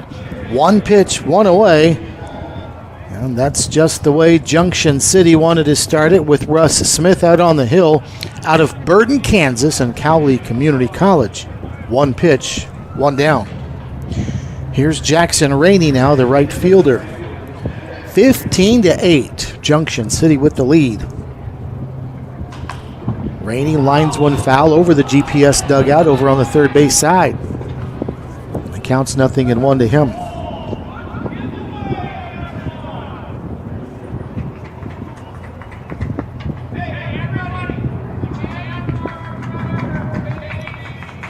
Here's the 0-1. And that one misses, and the count's now 1 ball and 1 strike. In 2 games, Junction City has scored 26 runs, and they've pounded out 24 hits. The pitch at 91, a fastball high and away. 2 balls and 1 strike, the count at the plate. Jackson Rainey has singled and been hit by a pitch. He's also scored a pair of runs. The pitch. He fouls it back to the screen. 2 balls and 2 strikes. Now that the sun is gone behind some of the bleachers and there's shadows, there's a nice crowd that has filled in the lower sections of seating here as the pitch just misses for a ball. Earlier today, the seats right behind home plate were in bright sunshine and nobody was sitting in them. And now you're starting to see a pretty good crowd develop right behind the home plate area. The pitch is swung on and lifted into shallow left field, but it's the third baseman Pantuso that drifts back and makes the catch for the second out of the inning. And now GPS is down to their final hope, and that's Rafael Pelletier. Pelletier's had a nice night. 3 base hits, 2 singles, and a double.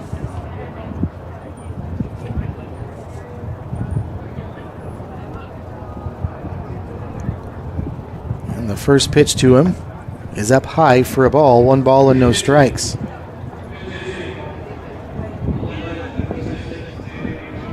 Actually, I take it back. This is going to be a pinch hitter for GPS. And that's Xander Koyar, so I beg your pardon.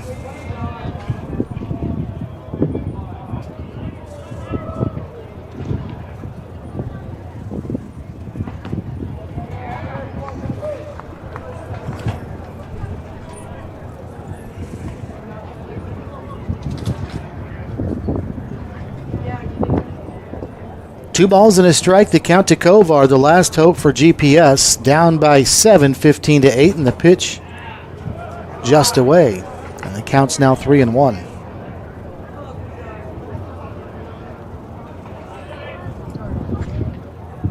This game now has gone past the 3-hour mark. Here's the 3-0 pitch, 3-1, swung on and missed. There's strike 2. So if you were tuned into the NBC YouTube channel expecting to see TPA Texas and Alaska Gold Panners, you're going to need to wait at least another 30 or so minutes, probably right at or right after 6:30 Central Time that game will start. The 3-2 is up high. And down to first base goes Kovar as he's issued a walk. So Russ Smith could not close the door there, and he'll now give it a shot with Randy Cardenas.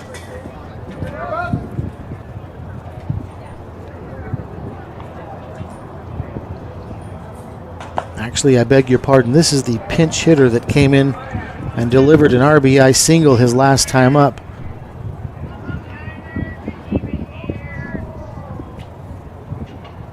He has been identified. Nano Mendoza out of Lubbock, Texas, and Odessa College.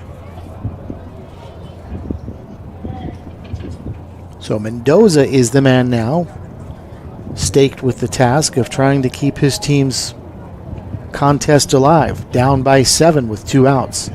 The pitch. That one misses. 2 balls and a strike.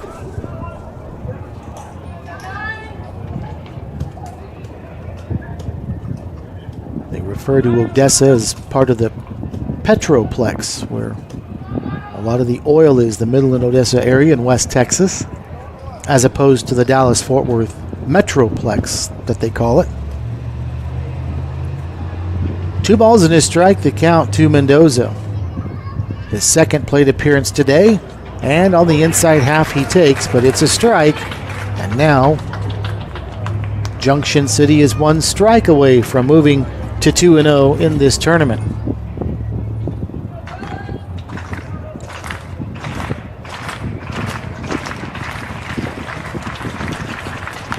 The pitch swung on and lifted down the left side, foul territory over toward the left field bullpen, and the shortstop Fergens comes over and he can't come up with it.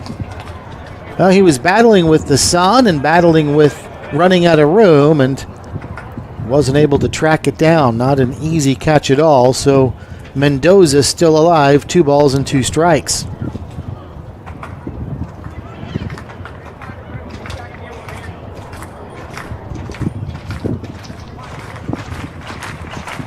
So those 2 are ready. And we try it again. Russ Smith's offering just misses, and the count is full, 3 balls and 2 strikes. Smith worked the count full to the last batter, Kovar, and now he's done it again here to Mendoza. 2 pinch hitters at the bottom part of the lineup for GPS, trying to stay alive. 3 balls and 2 strikes. Here comes the 3-2 pitch, and it's high and away, ball 4. Once again, this GPS team that we've talked about often does not go away. Instead, they'll go back to the top of the order with Caleb Small, who will step in.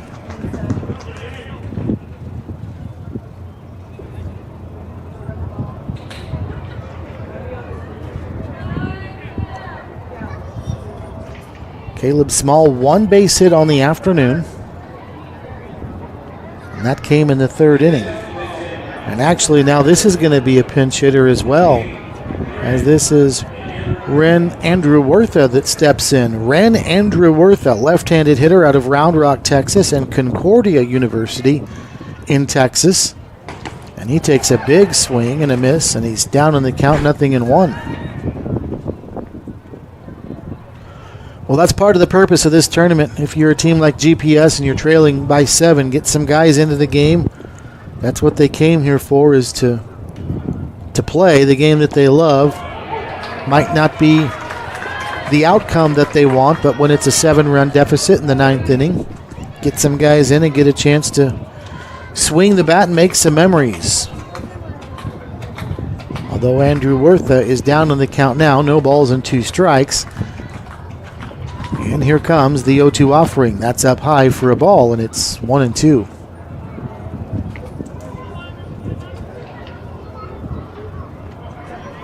"23 runs combined in this game, 23 hits combined." The pitch, outside, 2-2. For a while, GPS had started to move was in front of Junction City in the hit column, but Junction City's bats caught fire in the later innings. There's a swing and a miss, strike 3, and that is the ball game. Final score, Junction City 15 and GPS Legends 8, as Junction City improves to 2-0 in pool play. They are in the driver's seat to win their pool, and GPS has got some trouble now as they are 0-2 in pool play. These 2 teams will play again on Tuesday, as again Junction City in the driver's seat, while GPS will have to hope for a win and maybe to win some tiebreakers on top of that. But today this one just started off on the wrong foot for GPS from the beginning. They gave up 8 runs in the top of the 1st inning, and they fought to stay around, but that 8-run deficit proved to be too much. In fact, GPS managed to score 8 in the game, but that's how many they gave up in the first inning alone. Time now for your Midwest Ford Dealers player of the game, and we will go with Chad Pantuso, who had that 2-run homer back in the first inning, a low line drive to left center field that cleared the 375 sign by plenty. And Chad Pantuso, your Midwest Ford Dealers player of the game. As far as our play of the game, well, it also happened in the first inning. Down at the bottom of the lineup, Ian Luce, with the bases loaded, sends one to the fence in left field. In right center field. It cleared them all right down the line, and there is a bases clearing double for Ian Luce, and that is your play of the game, a bases clearing double to right for Ian Luce. So that'll do it. Once again, a 15-8 victory. Junction City is 2-0 in pool play. They'll get set for their third game on Tuesday. GPS will do the same, but down 0-2 is their mark. We'll talk to you again in 30 minutes. TPA Texas and Alaska Gold Penners coming up then. But for now, Steve Strain saying so long and good afternoon from Wichita.